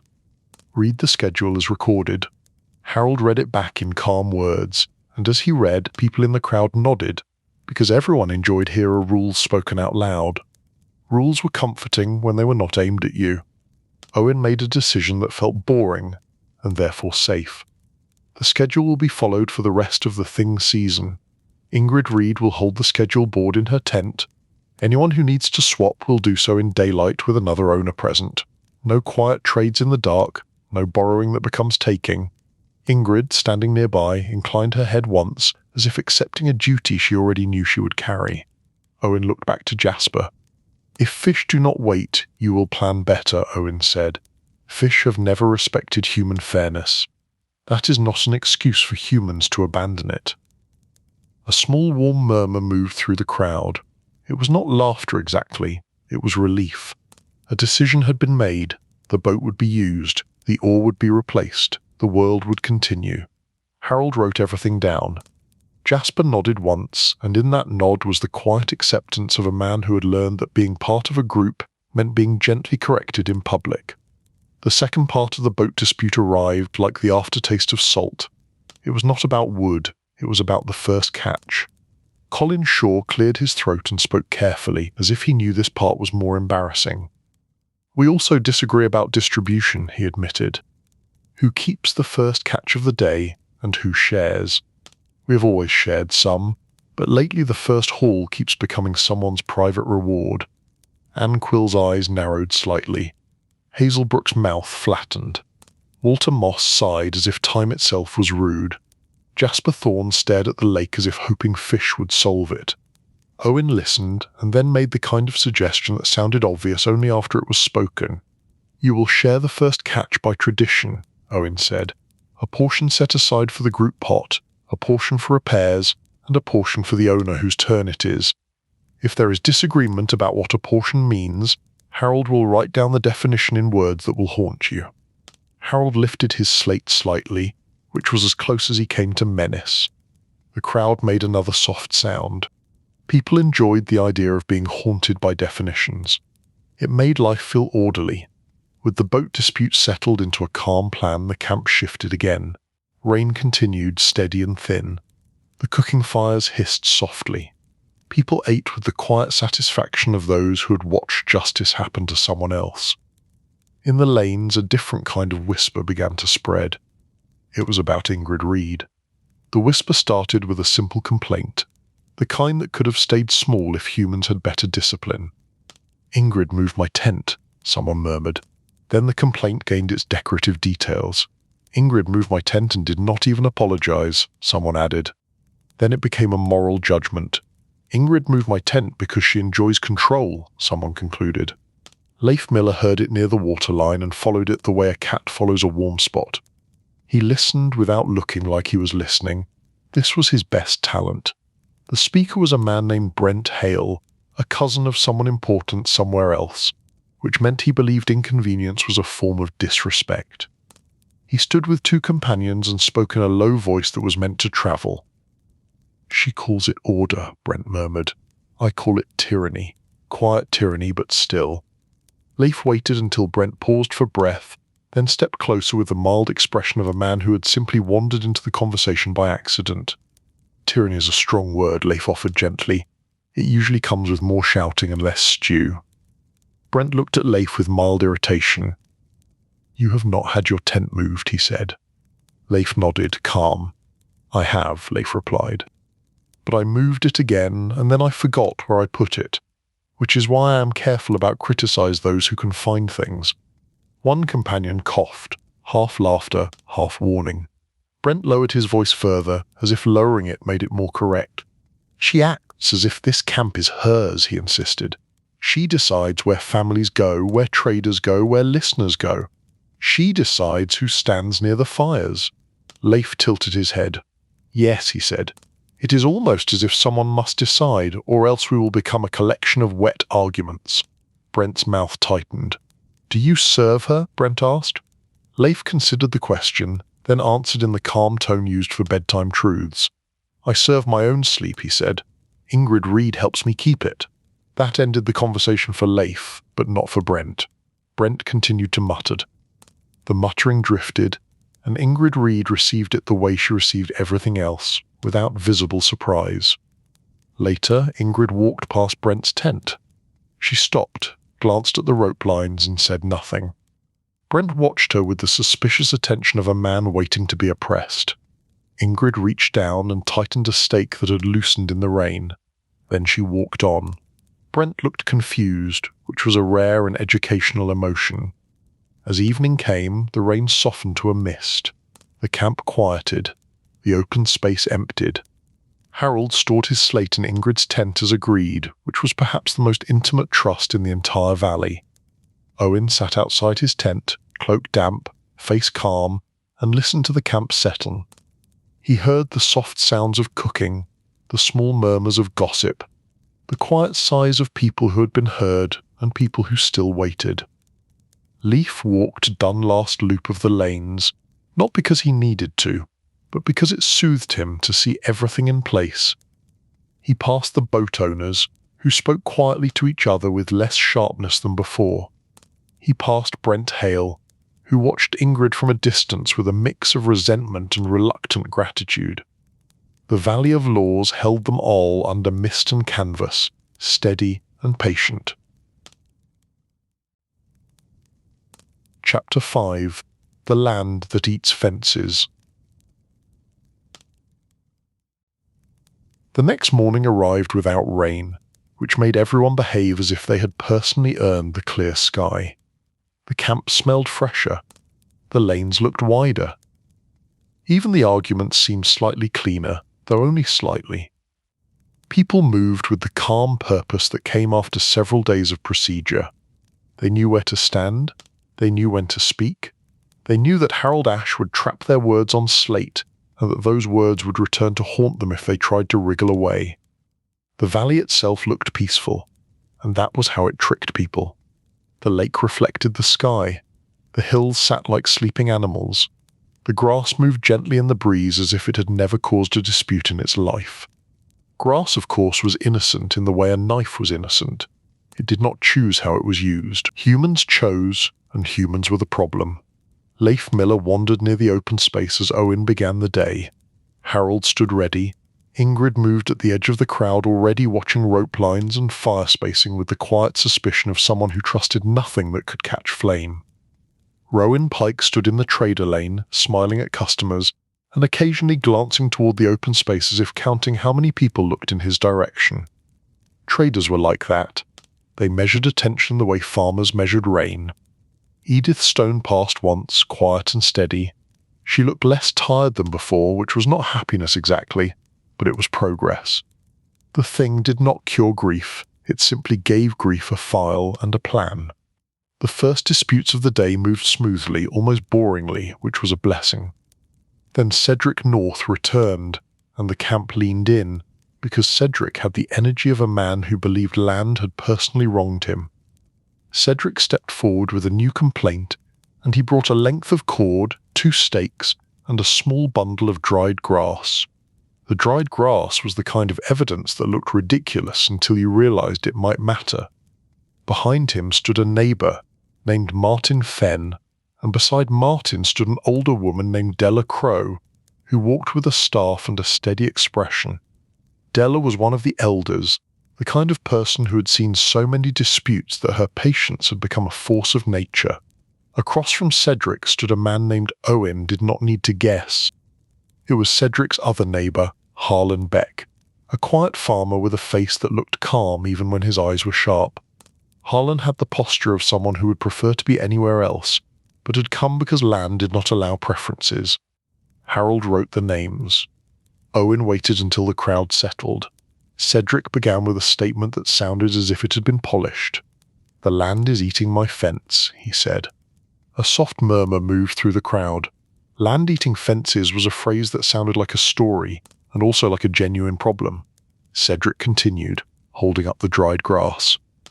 "This is the grass from the strip between my meadow and Harlan's. The strip keeps widening. Every season the line shifts. My fence posts lean, my ditch fills, my boundary becomes a suggestion." Harlan Beck's mouth tightened, not into anger, into restraint. "The strip is not widening," he said quietly. "Cedric is moving his fence." Cedric inhaled slowly. He looked toward Owen with the controlled indignation of a man presenting a spiritual injury. "Listen to this," he said, as if the crowd had not already been listening. Owen lifted a hand slightly, not to silence Cedric, but to invite calm. "Cedric," Owen said, "describe the boundary as it was agreed." Cedric described an old boundary ditch and a hedge line that had existed for years. He spoke of stones, of posts, of how his father had shown him the line. He spoke of it with the reverence of a man speaking about something sacred which was common with grass. Harlan described the same line, but with a different emphasis. The ditch was there. The hedge was there. The problem, in his view, was that Cedric believed a ditch could be owned in the same way a person owned a pot. Leif watched them and felt the familiar comfort of listening to adults argue about Earth with deep seriousness. It was soothing, in a strange way, because it was so predictable. Humans did not change, they simply rotated their complaints. Owen asked the obvious question, the one that always made everyone uncomfortable. "Have you walked the line with witnesses?" Cedric nodded quickly. "Yes, last autumn, then again this spring." Harlan nodded more slowly. "We walked it." Cedric argued while we walked it. Owen glanced at Harold. "Any record?" Harold checked his slate and nodded. "There is a record of a walk last autumn," he said. "There is a note of disagreement about the ditch edge, but no final adjustment." Owen considered that with the calm weight of someone who knew what it meant. It meant they had postponed the real decision. Now the postponed decision had grown larger, like all postponed things. Owen invited witnesses forward. Cedric's witness was Martin Fenn, who confirmed that the fence posts were leaning and that the ditch seemed to have shifted, though he admitted he was not skilled at telling whether the earth moved or whether humans moved things on the earth. Harlan's witness was Della Crow, the older woman with the staff. Della stepped forward and looked at both men like a teacher looking at two children who had invented a new way to be annoying. Della spoke in a steady voice, and when she spoke, the crowd quieted more fully, because elders carried a different kind of authority. It was the authority of having outlasted everyone else's drama. "The ditch has not moved," Della stated. "The hedge has not moved. The earth has done what earth does. It settles. It softens. It swells in wet seasons and tightens in dry ones. Fences lean if you do not set them properly, and if you want to claim the earth is eating your fence, you should first try setting your posts deeper." Cedric's face tightened. He wanted to argue with Della, but he also wanted to survive the social consequences of arguing with Della. He chose a careful approach. "With respect, Della," he began. Della lifted her hand slightly. "Respect is best shown by silence," she said, and then continued without raising her voice. "Cedric's fence has been placed too close to the ditch edge. When the ditch softens, the posts lean. Cedric then moves the posts back and calls it proof. Harlan then moves nothing and becomes the villain anyway. The land is not eating the fence. Cedric is building on a place that wants to slide." The crowd made a low sound of satisfaction. This was why they loved elders. Elders reduced confusion into simple shame. Cedric swallowed. Harlan's shoulders lowered slightly, as if a weight had been lifted. Owen let Della's words settle. Then he guided the dispute into a solution that would not require anyone to admit full wrongdoing, because admissions were rare and sleep was the goal. "Here is what we will do," Owen said, voice even.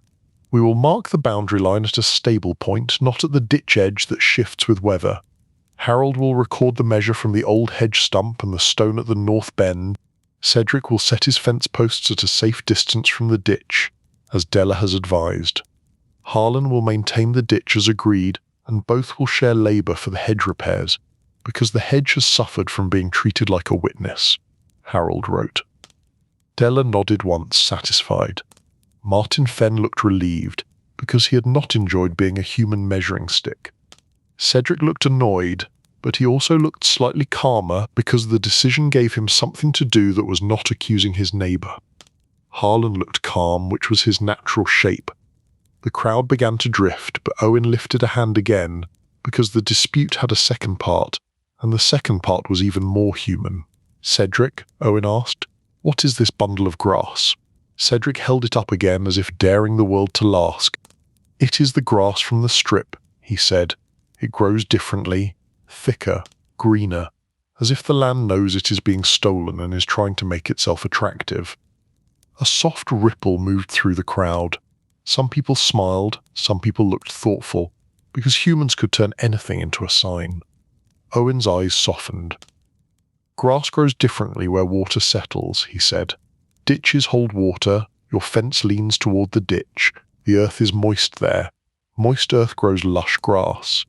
It is not a moral statement, it is a damper." A small warm murmur moved through the crowd. Cedric's shoulders rose and fell in a breath that sounded like defeat. Della Crow tapped her staff once, a gentle punctuation. "Stop listening to grass," she advised. "It has too much time to think." The crowd drifted away more fully now, carrying the comfort of a dispute settled by weather logic and elder sarcasm. But the day was not finished. A second dispute rose from the same area of land, because once a piece of earth became interesting, it remained interesting. This up was about a ditch and a hedge, but it was also about inheritance, which meant it was about pride and memory. A woman named Nora Fenn stepped forward, the same neighbour who had supported Edith Stone earlier.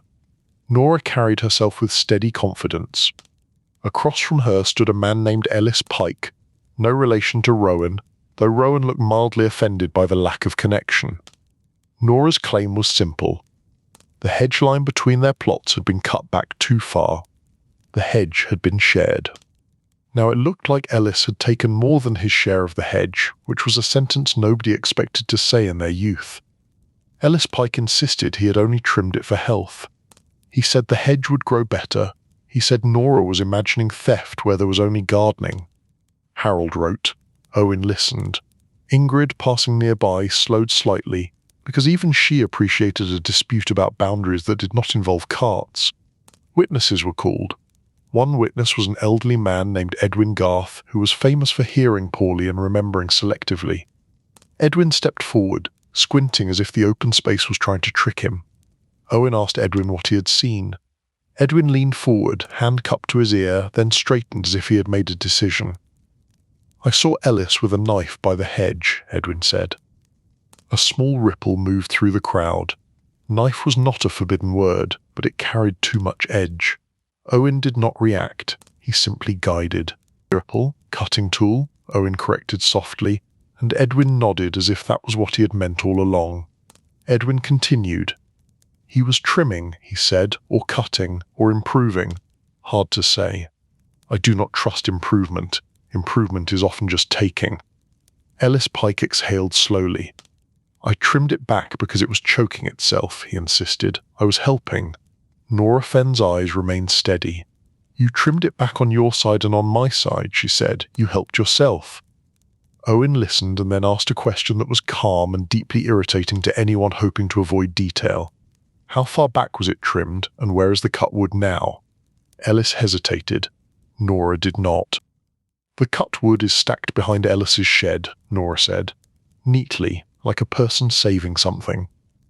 Ellis lifted his hand slightly. "It is hedgewood. It burns. Everyone saves it." Owen glanced toward Ingrid.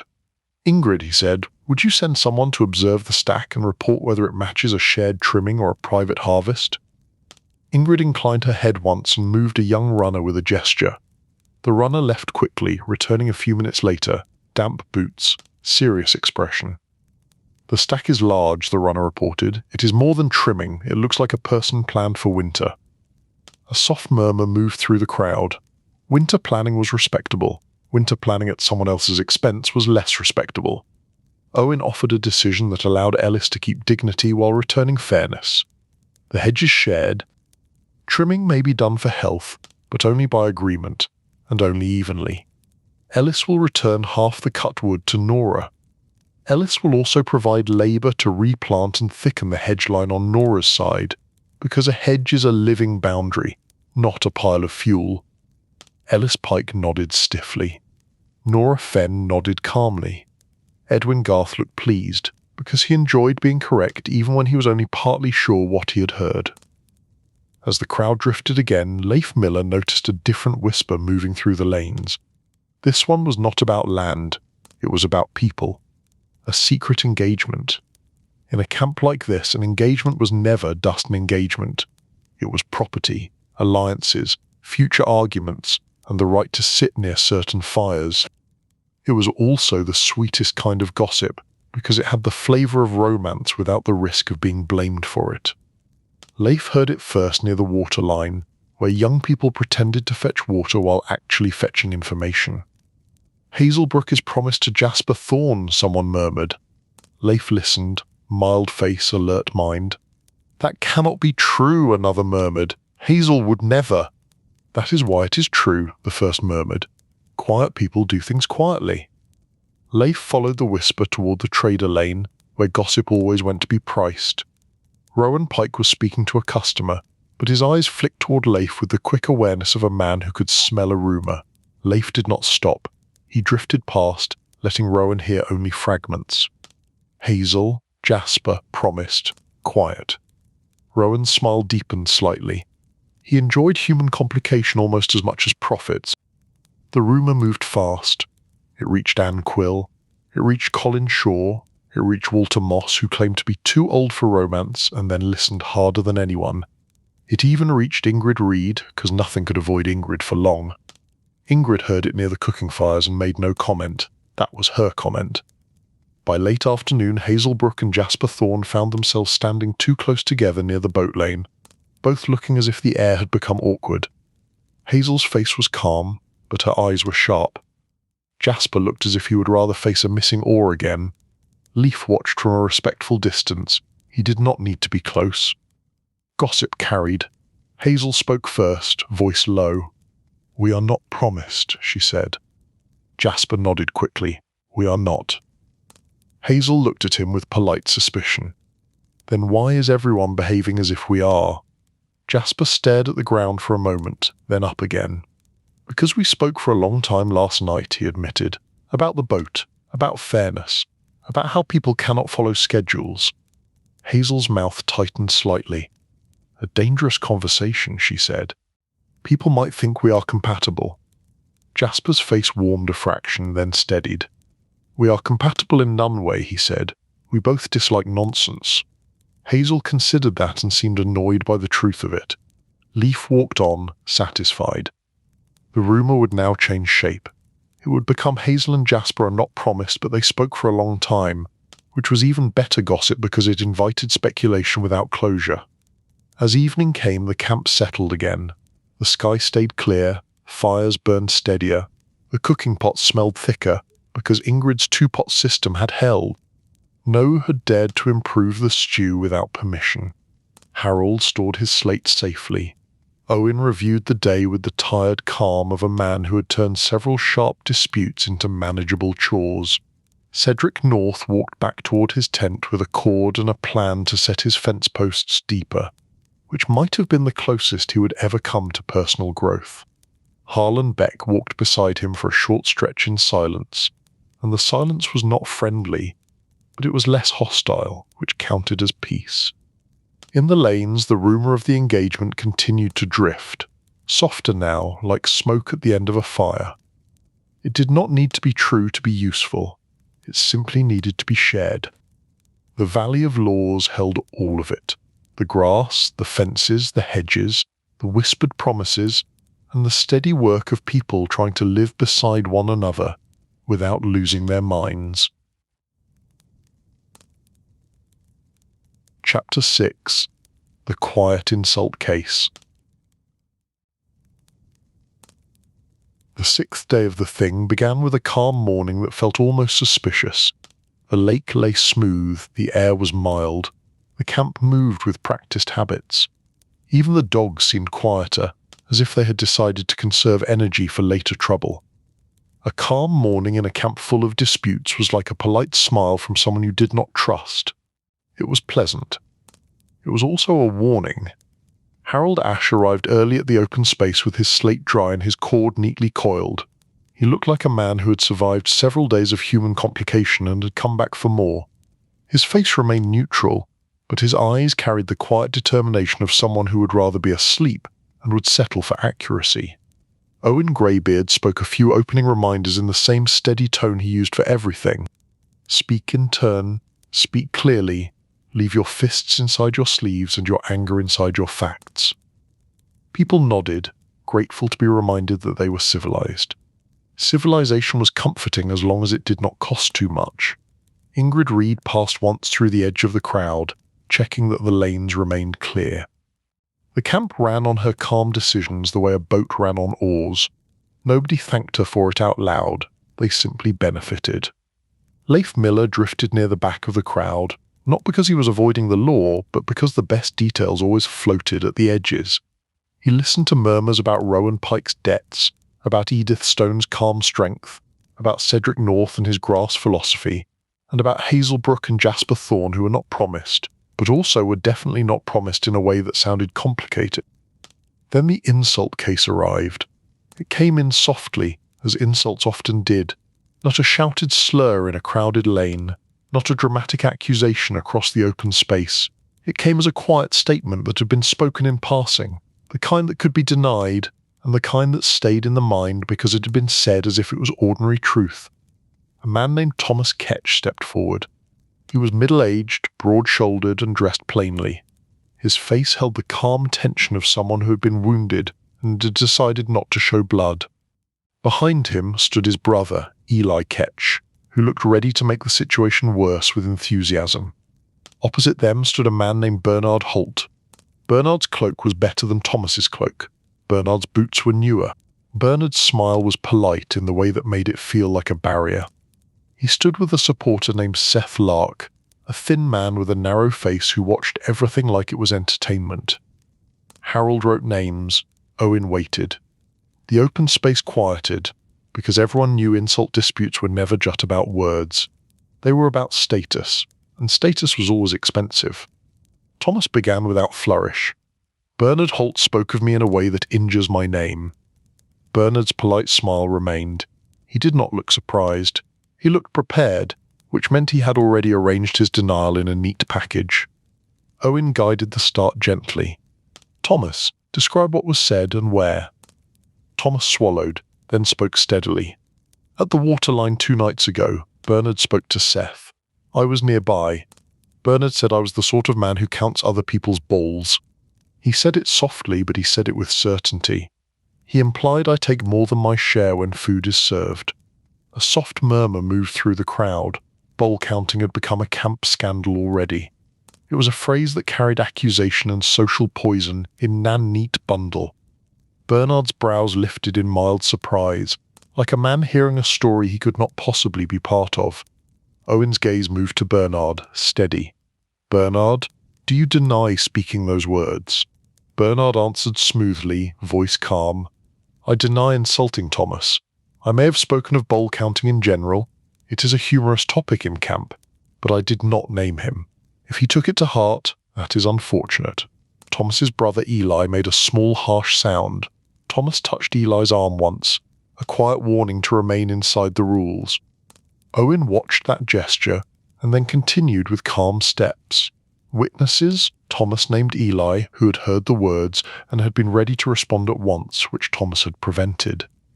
Thomas also named a woman named Nora Fenn, who had been walking back from the water with a bucket and had heard more than she wanted. Bernard named Seth Lark, which was expected. Seth looked mildly pleased to be involved, which was also expected. Harold recorded all of it, stylus steady, face neutral, soul likely tired. Owen called Nora Fenn first because Nora had already proven she could speak calmly under pressure. Nora stepped forward and described what she had heard. Bernard had spoken to Seth. Bernard had used Thomas's name. Bernard had spoken softly. Bernard had said Thomas counted bowls and watched portions like a hawk.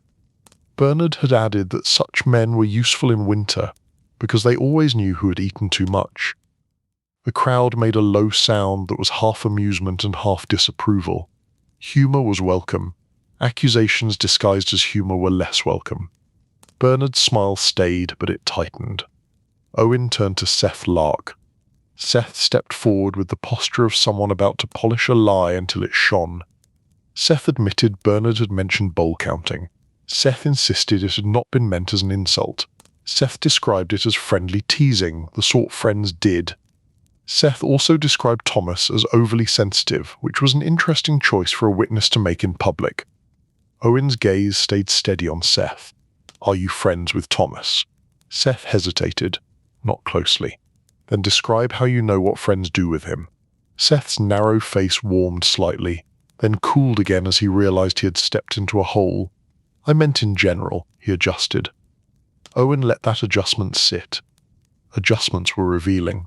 Then Owen called Eli Ketch, who spoke in a controlled voice that sounded like anger kept behind a fence. Eli repeated the words as he had heard them, and he repeated the tone too, the soft certainty that made the insult feel deliberate. Eli also admitted he had wanted to confront Bernard immediately and that Thomas had stopped him because Thomas believed the thing was the right place. The crowd murmured softly, pleased with Thomas's restraint. Restraint was admired because it was difficult and because it suggested a person had faith in the system. Owen returned to Bernard Holt. Bernard's polite smile was now thinner, like stew that had been improved by someone with too much water. "Bernard," Owen asked, "do you consider this statement harmless?" Bernard breathed out slowly, as if the world had become unreasonable. "It was a joke," he insisted. "Camp jokes exist to keep tension low." Thomas's voice remained steady. "A joke that stains my name is not a joke," he said quietly. "It is a warning dressed as laughter." Owen nodded slightly, and the nod carried the quiet message that he had heard this kind of thing before. Then Owen did something that made the insult case feel almost gentle. He explained the harm in calm words, as if teaching children how to behave. "In a camp," Owen said, "reputation is food. If you claim a man takes more than his share, you claim he threatens the community. Even if you speak softly, the claim travels. The softness does not make it kinder. It makes it harder to answer." Bernard's eyes flicked away for a moment. He returned them quickly, as if the flick had never happened. Owen offered Bernard a path out that did not require drama. This was one of Owen's best skills. He offered people a way to correct themselves without being destroyed, because a destroyed person rarely slept, and sleeplessness spread. "You will withdraw the statement publicly," Owen decided. "Not with mockery, not with another joke. You will state clearly that you spoke without care.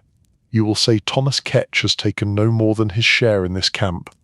You will also provide a small compensation, not because words have a price, but because harm requires repair.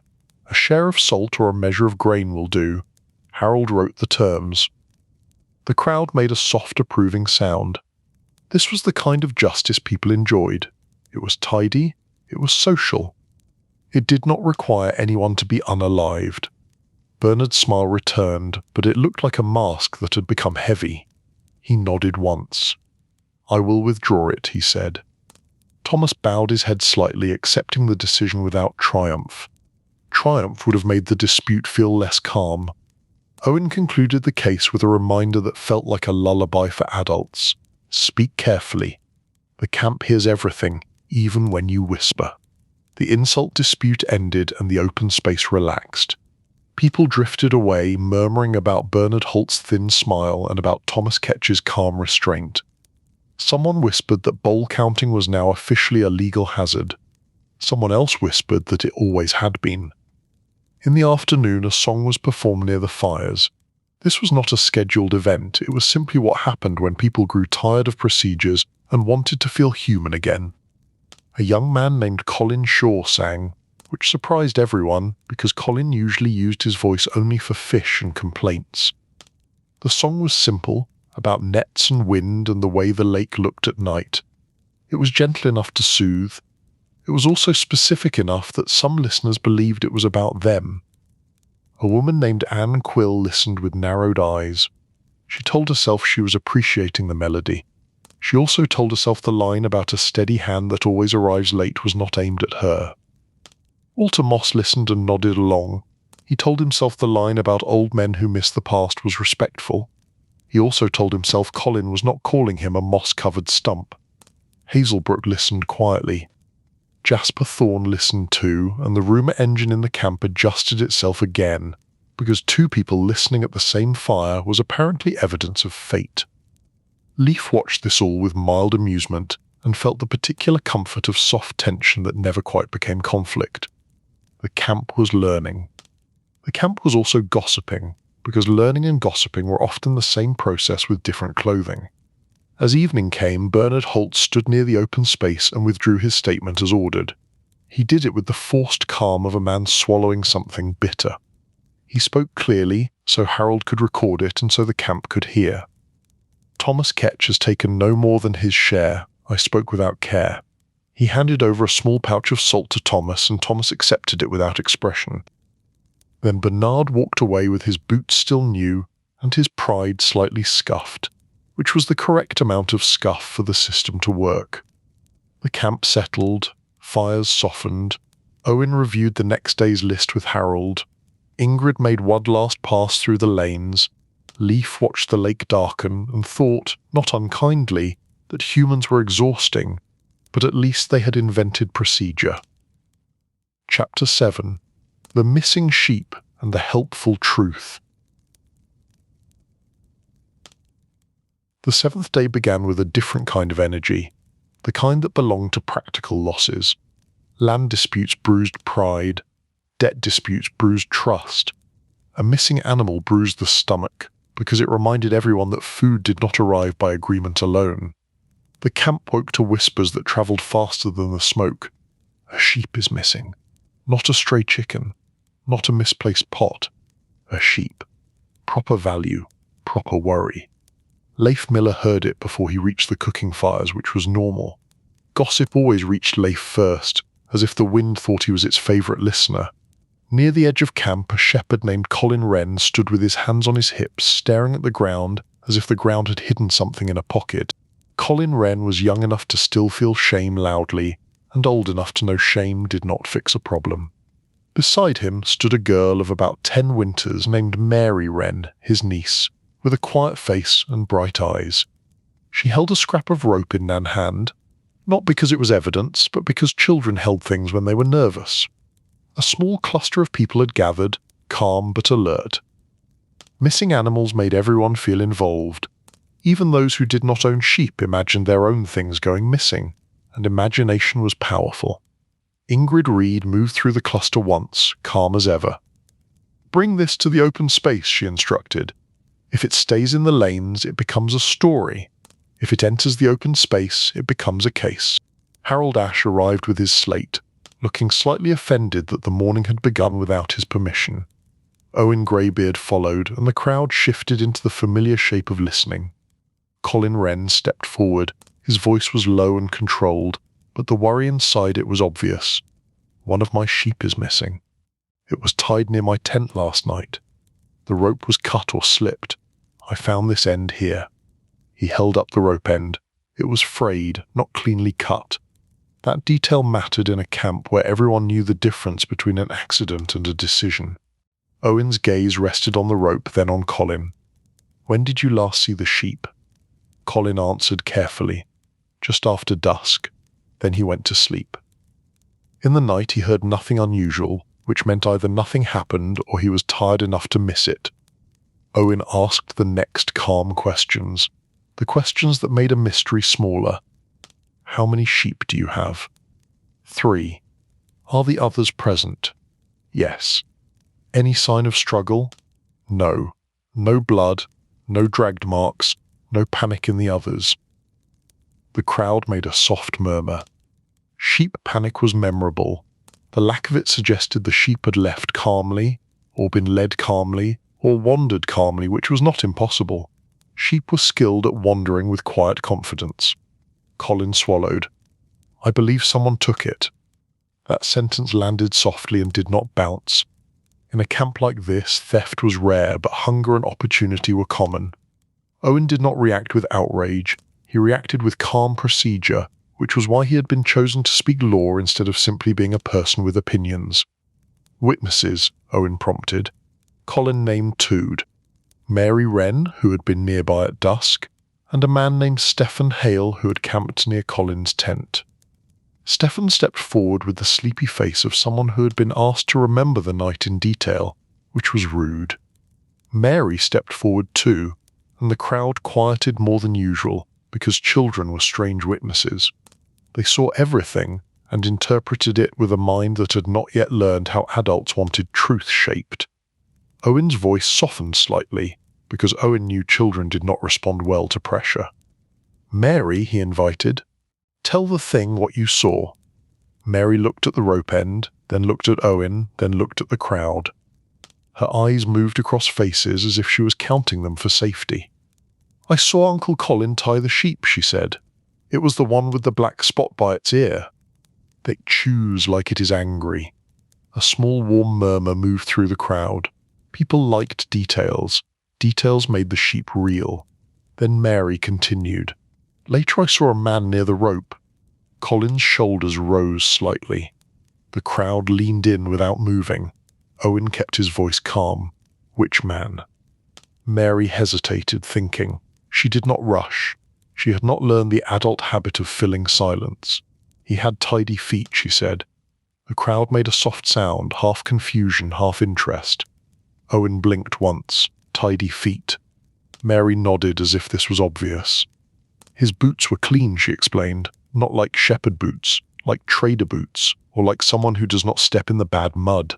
Several heads in the crowd turned, almost without thinking, toward the trader lane. Rowan Pike was there, of course. Rowan Pike's boots were clean. Rowan Pike's boots were practically Phaon's. Leif felt the rumour engine spark like dry grass catching fire. Owen's expression remained steady, but his eyes shifted toward Rowan's lane for a moment, then returned to Mary. "Did you see the sheep leave?" Mary nodded. The man held the rope and the sheep walked after him. The sheep did not fight. The sheep likes people who hold food. Colin Wren's mouth tightened. "Did you see the man's face?" Mary considered that, brows gently knit. "I saw his nose," she said, which was a child's way of saying she had not seen enough. Owen accepted the limitation without pushing, because pushing children often created stories instead of facts. He turned to Stefan Hale. "Stefan, what did you hear or see?" Stefan admitted he had heard nothing, but he had seen someone walking toward the trader lane late, carrying something over a shoulder. He had assumed it was firewood, because it was better for sleep to assume it was firewood. Owen nodded. Sleep made people generous with assumptions. Then Owen did something calm and sharp. He invited Rowan Pike forward, not as an accusation, but as a question in daylight. Rowan stepped into the open space with the same relaxed posture he used for customers, as if he was arriving to sell a solution. His boots were, as promised by the rumour, tidy. He looked at the rope end with mild interest, then at Colin Wren with warm sympathy. "Unfortunate," he said softly. "Sheep have a talent for wandering." Colin's voice stayed controlled, but the words carried a tight edge. "My sheep did not wander. A person led it." Rowan lifted his brows slightly, polite surprise. "A claim," he replied, still calm. "Do you have more than worry?" Owen guided the exchange into calm steps. "Rowan, were you near Colin Wren's tent after dusk last night?" Rowan answered smoothly. "I walked the lanes, I spoke with a customer, I checked my goods, I slept." Owen kept the question simple. "Did you lead a sheep?" Rowan gave a small soft laugh. "No." Owen did not react to the laugh. He simply continued. "Did anyone with tidy boots travel with you last night?" Rowan's smile held, but his eyes tightened for a moment. It was a moment that could be explained in many ways. Surprise, irritation, calculation. "Many people have tidy boots," Rowan replied, "especially those who enjoy tidiness." The crowd made a soft murmur. The murmur was not supportive, it was curious.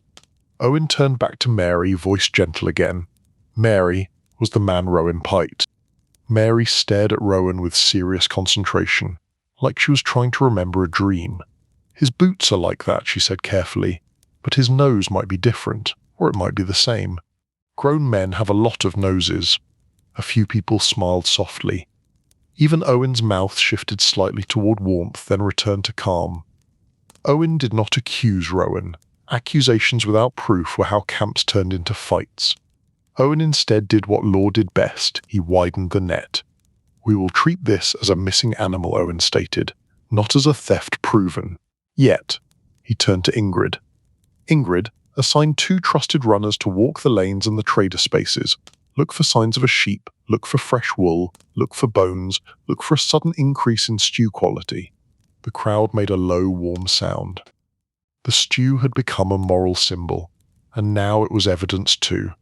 Ingrid inclined her head and moved immediately, because Ingrid believed in solving problems quickly so she did not have to listen to them later. Owen continued. "Colin Wren, Keep your remaining sheep closer and tie them with a rope that does not fray when pulled. If anyone sees a sheep with a black spot near its ear, they bring it here. If anyone has information, they may offer it without fear of being accused, as long as they offer it truthfully." Harold wrote it down. The crowd drifted, but not far. A missing sheep pulled attention like a hook. Leaf moved through the camp with careful ease, listening to whispers as they formed. Some whispered it was Rowan Pike, because Rowan was always the easiest story. Some whispered it was a hungry family, because hunger was the second easiest story. Some whispered it was a wolf, because wolves were a story everyone liked, even when the tracks did not match. That wolf story arrived quickly. A shepherd from another lane claimed he had heard a howl near the far reeds. He spoke with certainty, because certainty made a person feel useful. Colin Wren wanted to believe it, because believing in wolves meant not believing in neighbours. But then the tracks were examined. Ingrid's runners returned with serious faces. No blood, they reported, no fur scattered, no dragged marks. There are tracks, but they are not wolf tracks, they are human, and they are tidy. That word tidy moved through the camp like wind through grass. Owen called for calm again and kept the tone soft. "We do not hunt people," he reminded them. "We do not create chaos. We follow steps." Then the helpful truth arrived, and it arrived from the least expected place. A boy named Peter Wood stepped forward. The same boy from the horse dispute, quiet voice, careful posture. He looked nervous, but not guilty, more like he was holding a truth that felt heavy. Owen turned his gaze to him. "Peter, what do you bring?" Peter swallowed. "I saw a sheep," he admitted, "last night, near Rowan Pike's tent." A collective inhale moved through the crowd. Rowan's smile stayed in place, but it had become very still. Peter continued, and his honesty sounded like a person walking carefully across thin ice. "I was delivering a message for my father to someone in the trader lane. I saw a man lead the sheep behind Rowan's tent. The man was not Rowan.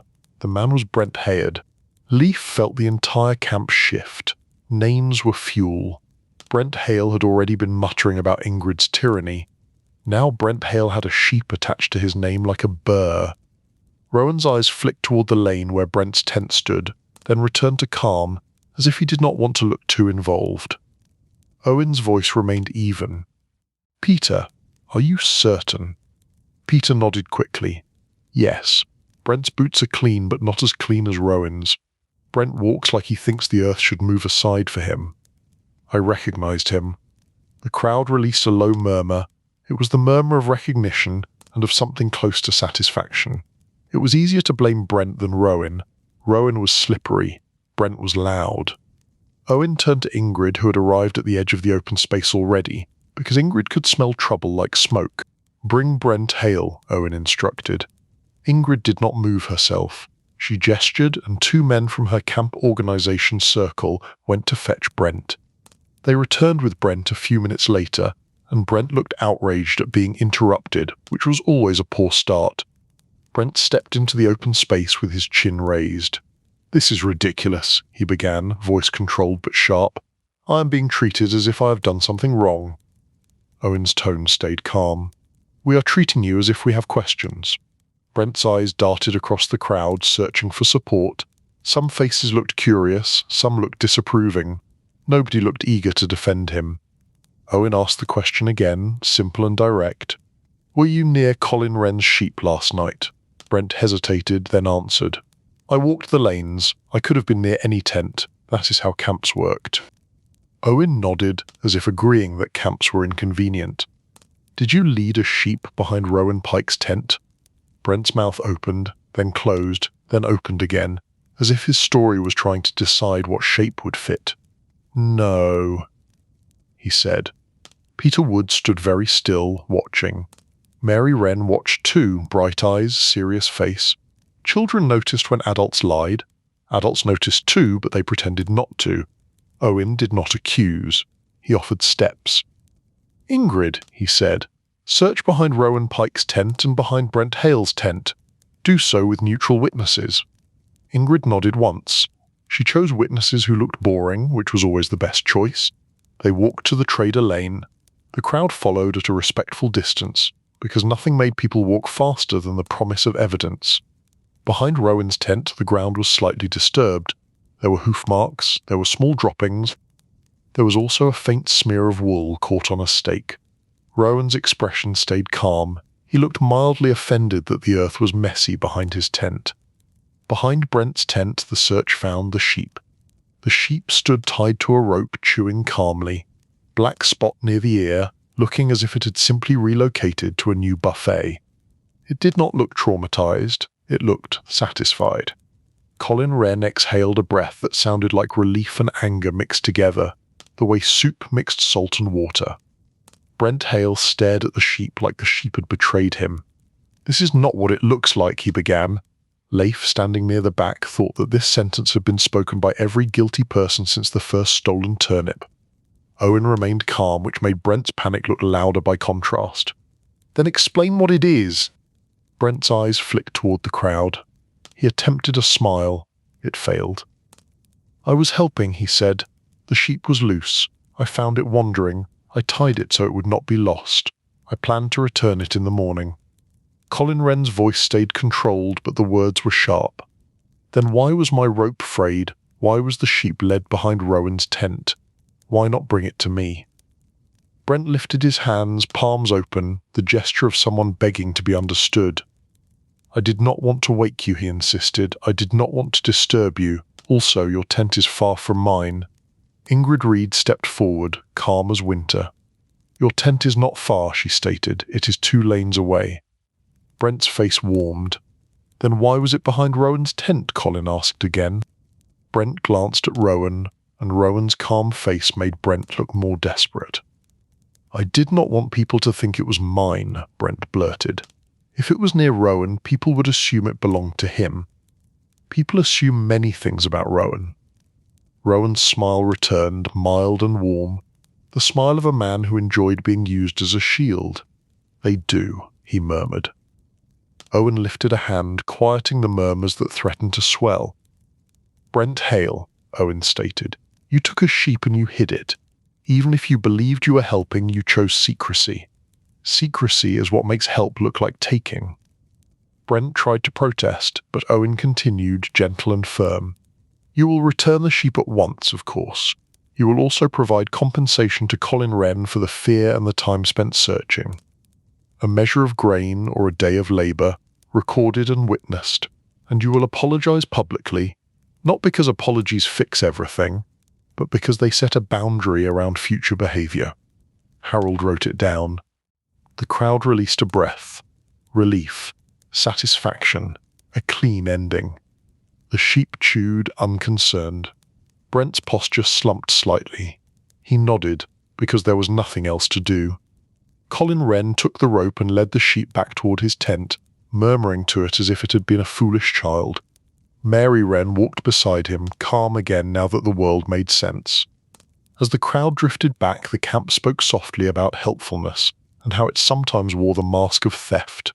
People also spoke softly about Brent Hale's habit of calling Ingrid a tyrant while borrowing the camp's peace for his own comfort.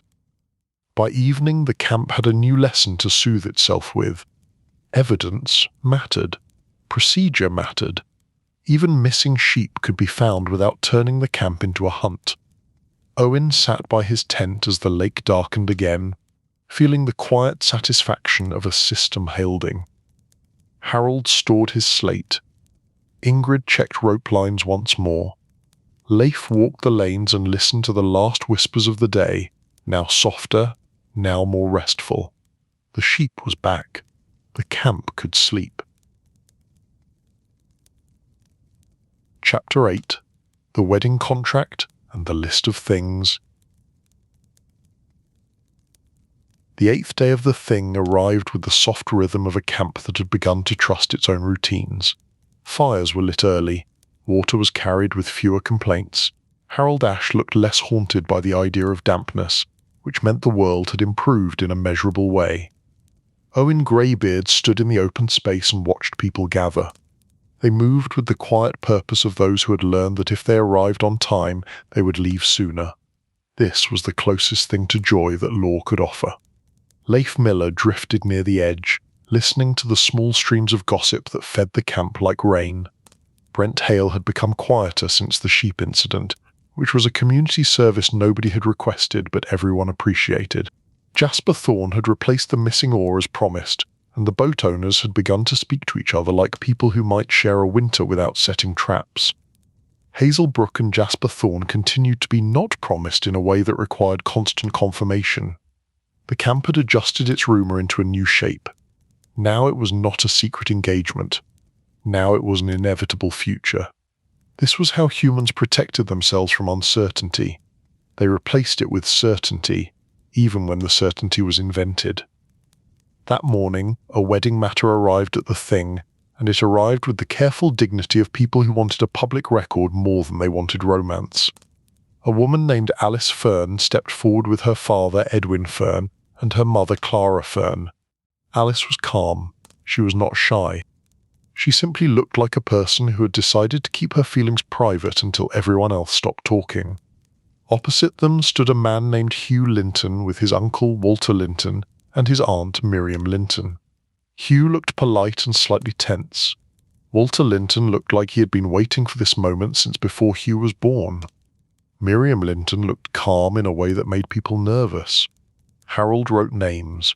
Ingrid Reed stood nearby with a steady gaze that reminded everyone that the camp had lanes, not personal kingdoms. Rowan Pike watched from the trader lane with mild interest because wedding contracts meant lists, and lists meant purchases. Owen waited until the crowd quieted, then guided the matter into simple steps. "This is a contract discussion," he confirmed, "not a dispute yet." Walter Linton cleared his throat and began as if he had been rehearsing. "Hugh Linton intends to marry Alice Fern," he stated. "We have discussed terms. We have agreed on most. We ask the Thing to witness and record the agreement so that no one remembers it differently later." The crowd made a soft approving sound. Everyone enjoyed the idea of preventing future arguments. Everyone also knew that prevention was an optimistic hobby. Edwin Fern nodded once. "We agree," he replied. "We want the terms recorded clearly. This is not because we distrust the Lintons. It is because memory is a traitor that wears a friendly face." Owen accepted this with a small nod, then turned his attention to the real heart of it. The list. "Harold," Owen prompted gently, "do you have the items as submitted?" Harold lifted his slate and read in calm words. The list included household goods, cloth, a measure of silver, tools for a new home, and a promise of support in lean seasons. All sensible, all common, all very capable of becoming a problem. As Harold read, Clara Fern watched Walter Linton closely. Walter watched Clara too. Both looked calm, both were counting. When Harold finished, Owen looked along both families. "State what is not agreed," Owen invited, voice even. Miriam Linton stepped half a pace forward. Her tone was polite, and her politeness was sharp. "We do not agree on what is meant by a complete bed," she said. Several people in the crowd smiled softly. A bed was never debtor bed. It was a symbol of comfort, status, and future complaints about who had provided what. Clara Fern replied without raising her voice. "A complete bed means frame, mattress, blanket, and proper covering. Not a plank and a hope." Walter Linton made a slow sound in his throat, as if the idea of blanket requirements offended him personally.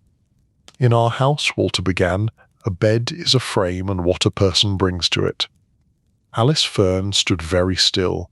Hugh Linton looked at the ground as if the ground might provide a better list. Owen did not allow the tone to drift into insult. He shaped it back into procedure.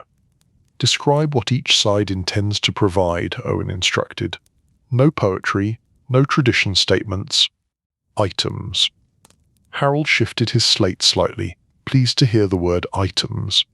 Miriam Linton listed what the Lintons intended to provide: a bed frame, a wool blanket, and a length of cloth for a cover.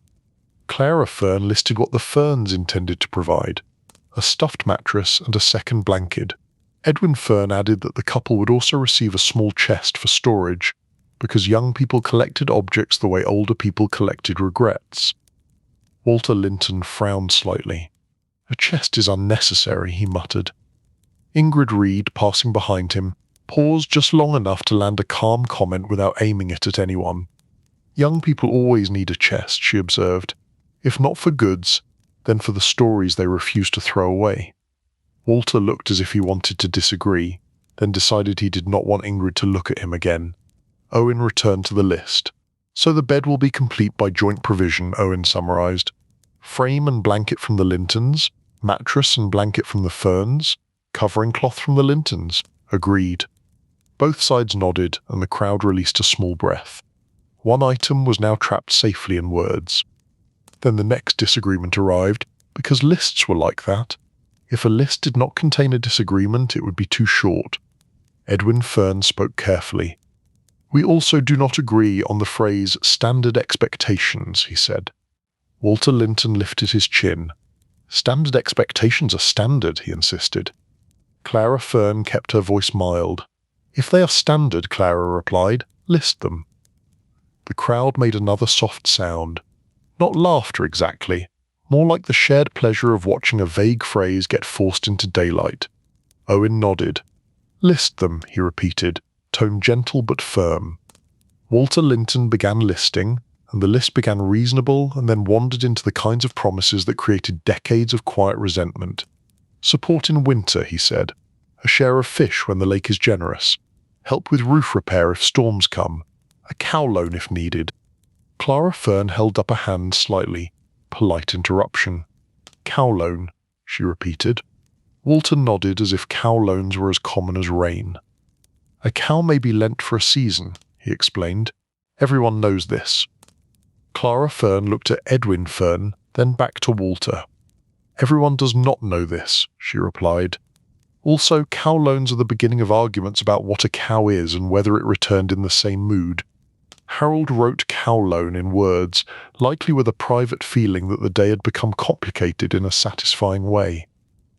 Owen guided the question into a calmer shape. If a cow loan is offered, it must be defined, Owen stated.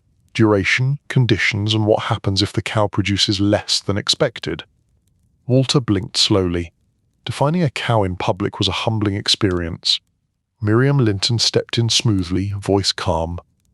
We can remove the cow loan, she offered. Instead, we can promise labour support, which is easier to measure than cow temper. Clara Fern nodded once, pleased to see sense. Labour support is acceptable, she replied. Define it. Harold's stylus moved again. Owen watched the families and felt the familiar truth. People loved tradition until tradition required clarity. Then they wanted a clerk. As the list continued, another small tension surfaced, and this carried a delicate social sting. Alice Fern will bring her own cooking pot, Walter Linton declared. Clara Fern stiffened slightly. A pot was a pot, but also a statement. It said who provided the means to feed. It said who had the right to complain about stew. Alice Fern finally spoke, and her voice was calm enough to stop the crowd without effort. I will bring a pot because I want a pot, she stated, not because a pot is a condition of respect. Hugh Linton lifted his eyes and looked at her with a quiet relief, like a man grateful someone else had spoken the obvious. Owen nodded slowly. He liked this. Not drama, clarity. Then it is recorded as Alice's preference, Owen decided, not as a requirement. No one will pretend later that a pot was a test. Harold wrote it down. The pot was now safe from interpretation. Rowan Pike, watching from his lane, looked mildly disappointed. He had hoped the families would argue longer and then buy a second pot from him out of spite. The last unresolved item was the one everyone had been circling without naming. The bride gift. The part that always sounded romantic and always behaved like property. Miriam Linton stated it plainly. A silver band will be provided, she said. Modest, suitable. Clara Fern lifted her brows slightly. Suitable to who, she asked, because suitable was another of those words that caused trouble. Owen raised a hand gently. This is not a contest, he reminded them. It is a record. Alice Fern spoke again, calm and steady. I do not need a band to prove anything, she said, but if a band is part of custom, then a band should not be an insult. Walter Linton's mouth tightened. He wanted to call that statement dramatic. He could not because it was too reasonable. Hugh Linton took a breath, then spoke in a quiet voice that sounded like a man choosing peace. We will provide a band that is not an insult, he stated. That simple sentence softened the air. Miriam Linton nodded once, satisfied. Clara Fern nodded once, satisfied. Harold wrote it down, likely thinking that if all disputes could be solved with one honest sentence, he would have time for a nap. Owen concluded the matter by repeating the agreement in calm words, then directing Harold to read it back to both families. Harold did so, and both families confirmed. The agreement was witnessed, recorded, and now too heavy to be lifted by creative memory. As the crowd drifted away, Ingrid Reed moved through the lanes with her quiet efficiency. She noticed 2 tents pitched too close together near the family lane, a placement that created tension in the way 2 cats sharing a blanket created tension. The families involved were not enemies, they simply breathed too loudly near each other. Ingrid stopped, checked the rope lines, then spoke one sentence. "This tent moves 3 paces east." The tent owner blinked. "But we have already settled," he began. Ingrid waited, calm. The tent owner moved it. Everyone else pretended they had not seen because it was better for pride that way. Leif watched this and felt the soft comfort of camp bureaucracy. It did not sparkle, it did not thrill, it simply prevented small irritations from growing teeth. That evening, the cooking fires burned low. The air smelled like broth and damp wood. The wedding families ate in their own groups, calmer now, their future arguments neatly delayed by careful wording. Hugh Linton walked past Alice Fern once in the lane. They did not touch, they did not speak long, they simply exchanged a look that carried the quiet understand that their lives were now tied to a list of things, and a promise to keep that list from becoming a weapon. In the dark, the lake held the sky. The camp held its whispers. The thing held its record. Chapter 9. The Witness Who Would Rather Nat. The 9th day arrived with the tired softness that settled over the thing near the end. People moved more slowly. They yawned without shame. Even the arguments sounded less sharp, as if the camp itself had absorbed some of the tension and was now returning it in smaller pieces. Harold Ash looked as if he had been carrying the same slate for a year instead of a week. Owen Greybeard looked calm as ever, which was either true calm or the kind of calm that arrived when a person accepted that nothing would surprise him anymore. Leif Miller noticed that gossip had changed flavour. Early in the thing, gossip was curious and bright. Now it was practical. Who was leaving tomorrow? Who had settled? Who had not? Who was quietly furious and pretending it was only tiredness?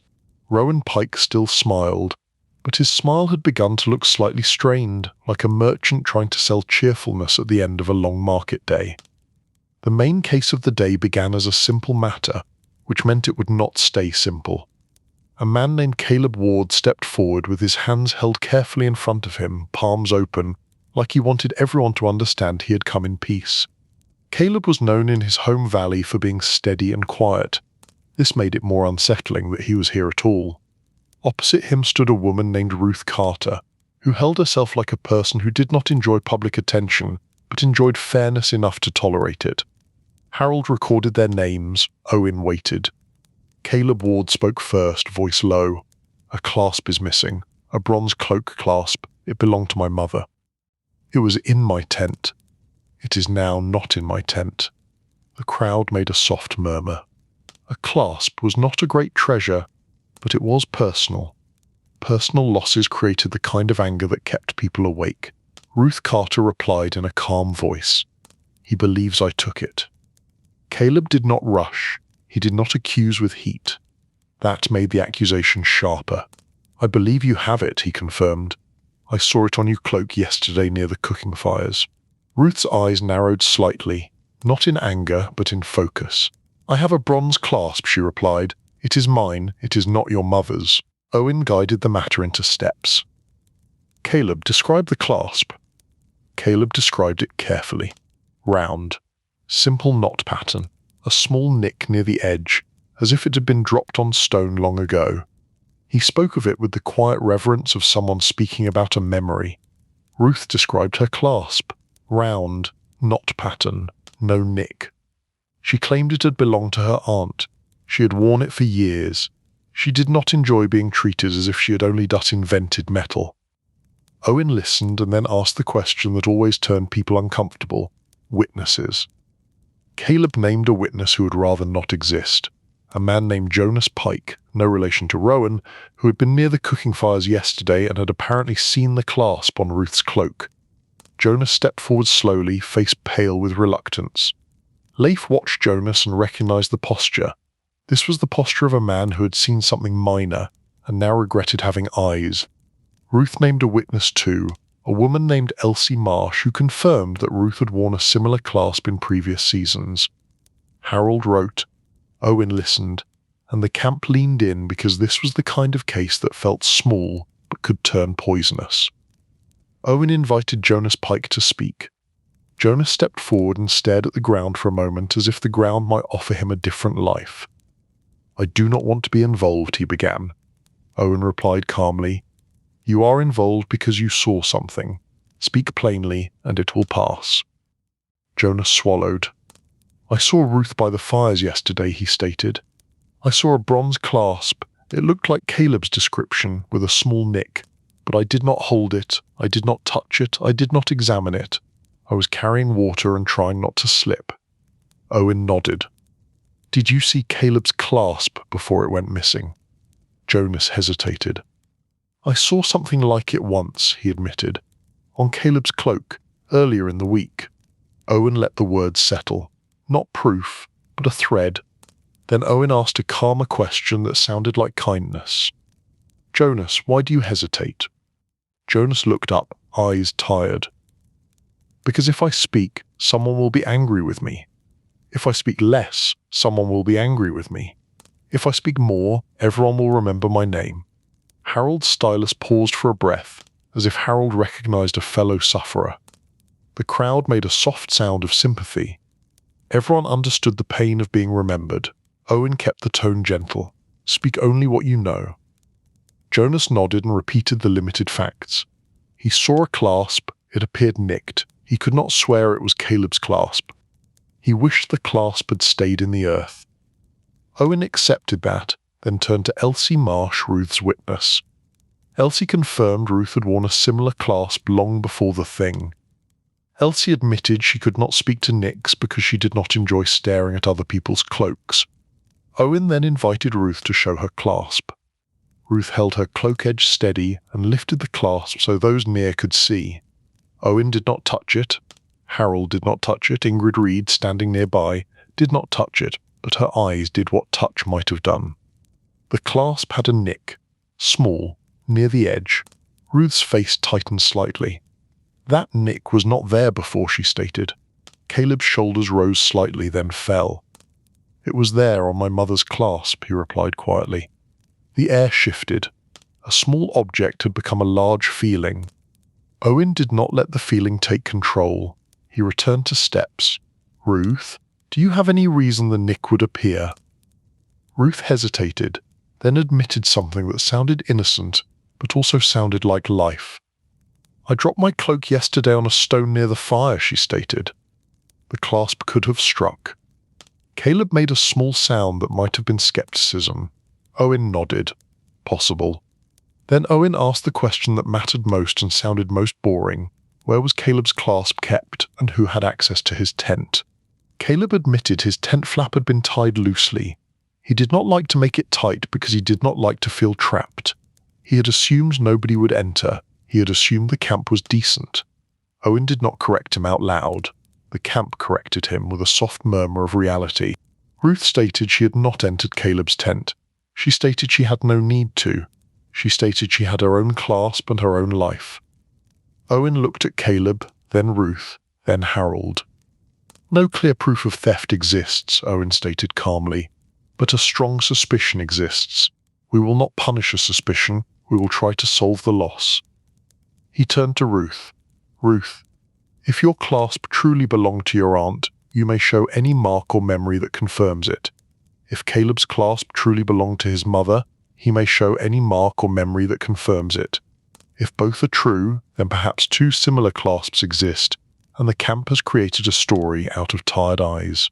The crowd made a quiet sound. This was the disappointment of not getting a villain. Then Owen added the part that made the case feel useful. However, Owen continued, if Ruth has Caleb's clasp by mistake, perhaps taken up in confusion, the correct act is simple. Return it now without shame. Confusion is common. Refusal is a choice. Ruth's eyes stayed steady. She did not flare, she did not tremble. Then she did something that surprised the crowd. She reached into a fold of her cloak and produced a second clasp.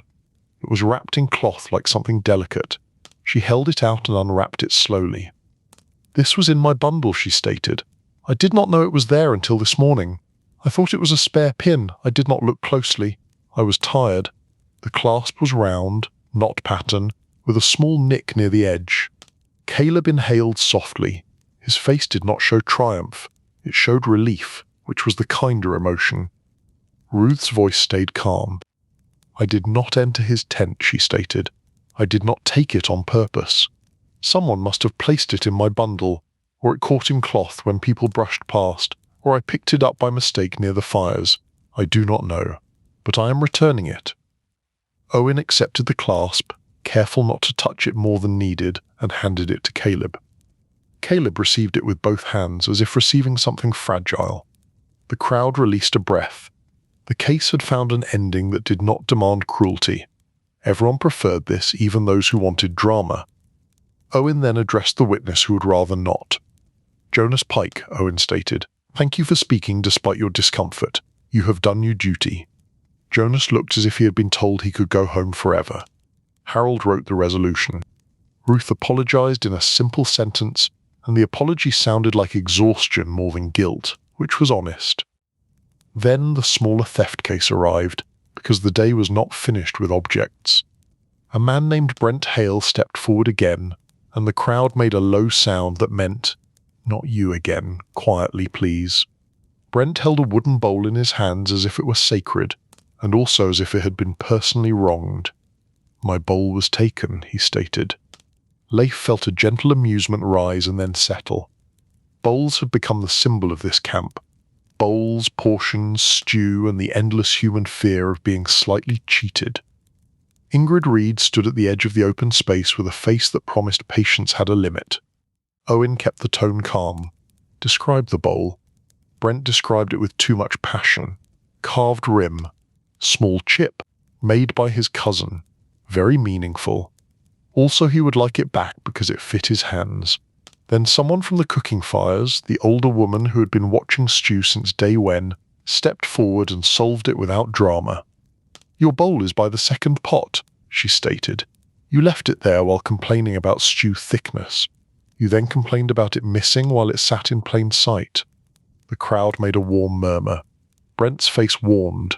Ingrid Reed did not smile, but the air around her felt slightly lighter. Owen inclined his head. "Then the bowl case is resolved by remembering," he concluded. Brent retrieved his bowl in silence, which was the best case outcome for everyone. That night, after the formal matters were done, Owen sat near a low fire with a small circle of listeners. This was not an official part of the thing, but it was something Owen did near the end, when people needed their minds softened before departure. He told a calm story in a steady voice. A story about a man who borrowed a tool and returned it late, then insisted he had returned it early, then became angry when the owner asked for clarity. The story was gentle and slightly sarcastic. It ended with the man learning that pride was heavier than any tool, and that the easiest way to carry it was to set it down. The listeners nodded softly. Some felt personally addressed. Nobody admitted it. That was the beauty of stories. They offered advice without requiring confession. The camp settled. The lake held the night. Harold stored the slate. Ingrid walked the lanes once more, quiet as ever. The thing was nearly done. People could almost taste departure. Chapter 10. Closing the thing and packing the piece. The final day arrived with the strange stillness that comes when a temporary village knows it will soon vanish. Tents looked slightly less permanent. Fires were smaller. People spoke with the careful tone of those who wanted to leave without creating one last problem that would follow them down the road. Harold Ash stood near the open space with his slate and the expression of a man who had survived something. Owen Greybeard stood beside him, with the calm posture of someone who had seen many things begin and end and knew that the ending was always the same. People left with their disputes either settled or neatly postponed, and both outcomes were treated as victory. Ingrid Reed moved through the lanes, making small decisions that prevented chaos at departure. She reminded people to douse fires properly. She reminded people not to leave broken stakes in the ground. She reminded people that if they had borrowed a pot, they would return the pot, and if they had improved the stew without permission, they would not mention it. Leif Miller walked a slow loop, watching tents being folded, watching bundles being tied, watching friendships being remeasured into safe travel groups. Leaving was a social event. People pretended it was only walking. Owen began the closing session with the calm tone of a person reading the last lines of a long document. "If you have a final petition, bring it now," he invited. "If you have a complaint that can wait until next year, consider letting it wait, because you deserve rest." The crowd made a soft murmur of agreement. Rest was a rare and precious thing. 2 final disputes remained, and both were the kind that everyone wanted finished before the road began. The first was a boundary compromise that had been circling the edges of camp like a patient bird. It involved Cedric North again, because Cedric had a special relationship with Earth. Cedric stepped forward with Harlan Beck and Della Crow. The presence of Della meant the matter would end cleanly, because Della did not enjoy prolonged nonsense. Cedric spoke with careful restraint. "We have marked the line as ordered. We have set stakes from the hedge stump and the North Bend stone.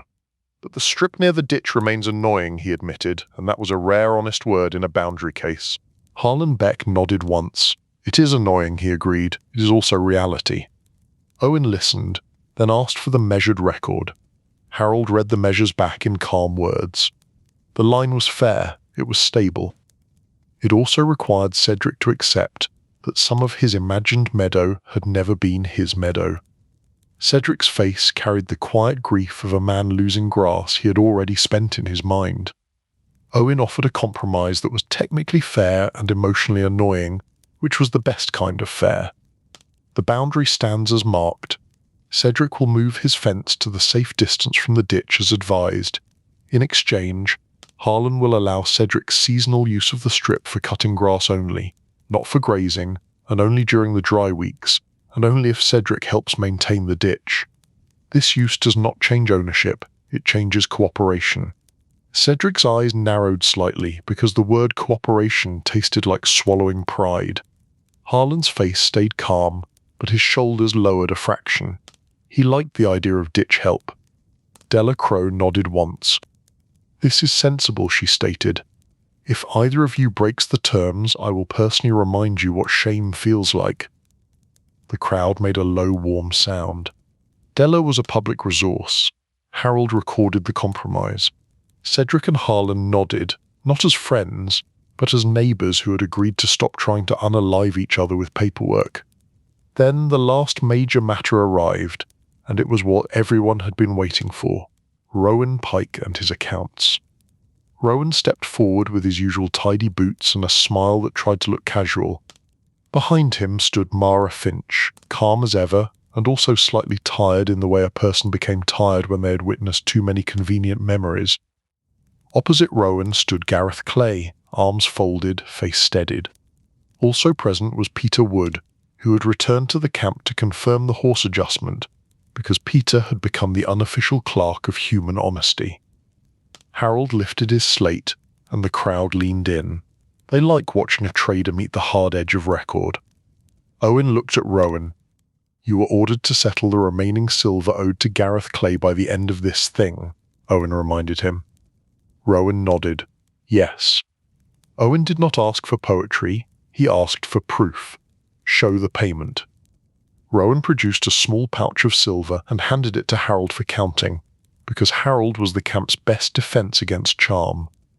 Harold counted slowly and carefully, moving pieces with the quiet devotion of a man who believed numbers were the closest thing to truth humans had invented. "The amount is correct," Harold confirmed. The crowd released a soft breath. One debt was now safely unalive and buried. Gareth Clay nodded once, satisfied, still irritated, because irritation was his natural finishing flourish. Then Owen turned to the horse matter. Rowan was ordered to provide additional value to adjust for the difference between what was promised and what was delivered, Owen reminded him. Neutral traders judged the difference. Ingrid Reed stepped forward because she had been the one to select the neutral traders. She did not look at Rowan, she did not need to. Her presence was enough. The neutral traders decided on a fair adjustment, Ingrid stated. Rowan will provide salt and iron tools equal to that value to Peter Wood's father within none month. It will be witnessed and recorded by the elders of their home lane. Rowan nodded quickly. Agreed. Owen watched him for a moment, then did the most dangerous thing to a man like Rowan. He removed the crowd from the equation. Rowan Pike, Owen stated calmly, you have met the terms this year, but your pattern creates work for others. If you wish to remain welcome at the thing, arrive next year with fewer misunderstandings. Harold has limited sympathy. Harold did not smile. His lack of smile was a public statement. Rowan bowed his head slightly, accepting the correction in a way that looked humble enough to be believable. Understood, Rowan replied. Leif watched and felt a quiet satisfaction, not because Rowan had been defeated. Rowan had not been defeated, but because the camp had protected itself. Procedure had held. Charm had been measured and found insufficient against a slate. With the final dispute settled, Owen moved into the closing of the thing. This part was always calm and slightly emotional, not because people loved law, but because endings made people feel tender, even when they pretended they did not. Owen thanked the witnesses who had spoken, he thanked those who had shown restraint, he thanked Ingrid Reed for keeping the camp ordered, and Ingrid accepted the thanks with a small nod that suggested she would accept stew as payment instead. Owen reminded everyone that the decisions recorded would stand, and that if they returned next year with the same disputes, the camp would remember their names in a way that would be unpleasant. The crowd murmured softly. Nobody wanted to be remembered for repetitive nonsense. Harold read a short summary of the major recorded agreements, not because people needed it, but because people liked hearing that their suffering had produced a document. As the session ended, the camp began to fold itself. Tents came down, stakes were pulled, bundles were tied with practiced hands, people exchanged quiet farewells, promises to visit, promises to trade, promises that were sincere in the moment and would be tested by distance. Edith Stone packed her goods with steady care. She looked tired, but her tiredness was calmer now, the tiredness of someone who had survived the worst part and could now return to private grief without private threats. Hazel Brook and Jasper Thorne stood near the boat lane, speaking quietly about oars and schedules. They were still not promised. They were simply talking in the calm way that made the camp whisper anyway. If they did become promised later, it would be because they had learned they could share a plan without unaliving each other with irritation. Brent Hale avoided Ingrid Reed's gaze and focused intensely on tying his bundles, which was a wise choice. His voice stayed low. His opinions stayed inside his tent, which was now folded and therefore forced into silence. Rowan Pike packed his goods with efficient hands and a smile that looked slightly more honest than before, or perhaps slightly more tired. He nodded at Harold once in passing, and Harold responded with a polite neutral look that suggested the nod had been recorded and evaluated. Leif Miller walked toward the edge of camp and looked back once. The open space was empty now. The lake reflected the afternoon sky. The Valley of Laws looked as peaceful as it always did when nobody was standing in it claiming grass. Owen Greybeard remained for a moment longer, watching the last tents come down. Then he turned and walked away, calm as ever, carrying the quiet knowledge that next year the same humans would return with new disputes and old habits, and the system would hold again, because it had to. The camp vanished into the roads the way it had arrived, in lines that looked accidental from a distance and purposeful up close, and the valley became quiet again, holding only wind, grass, and the memory of words trapped safely on slate.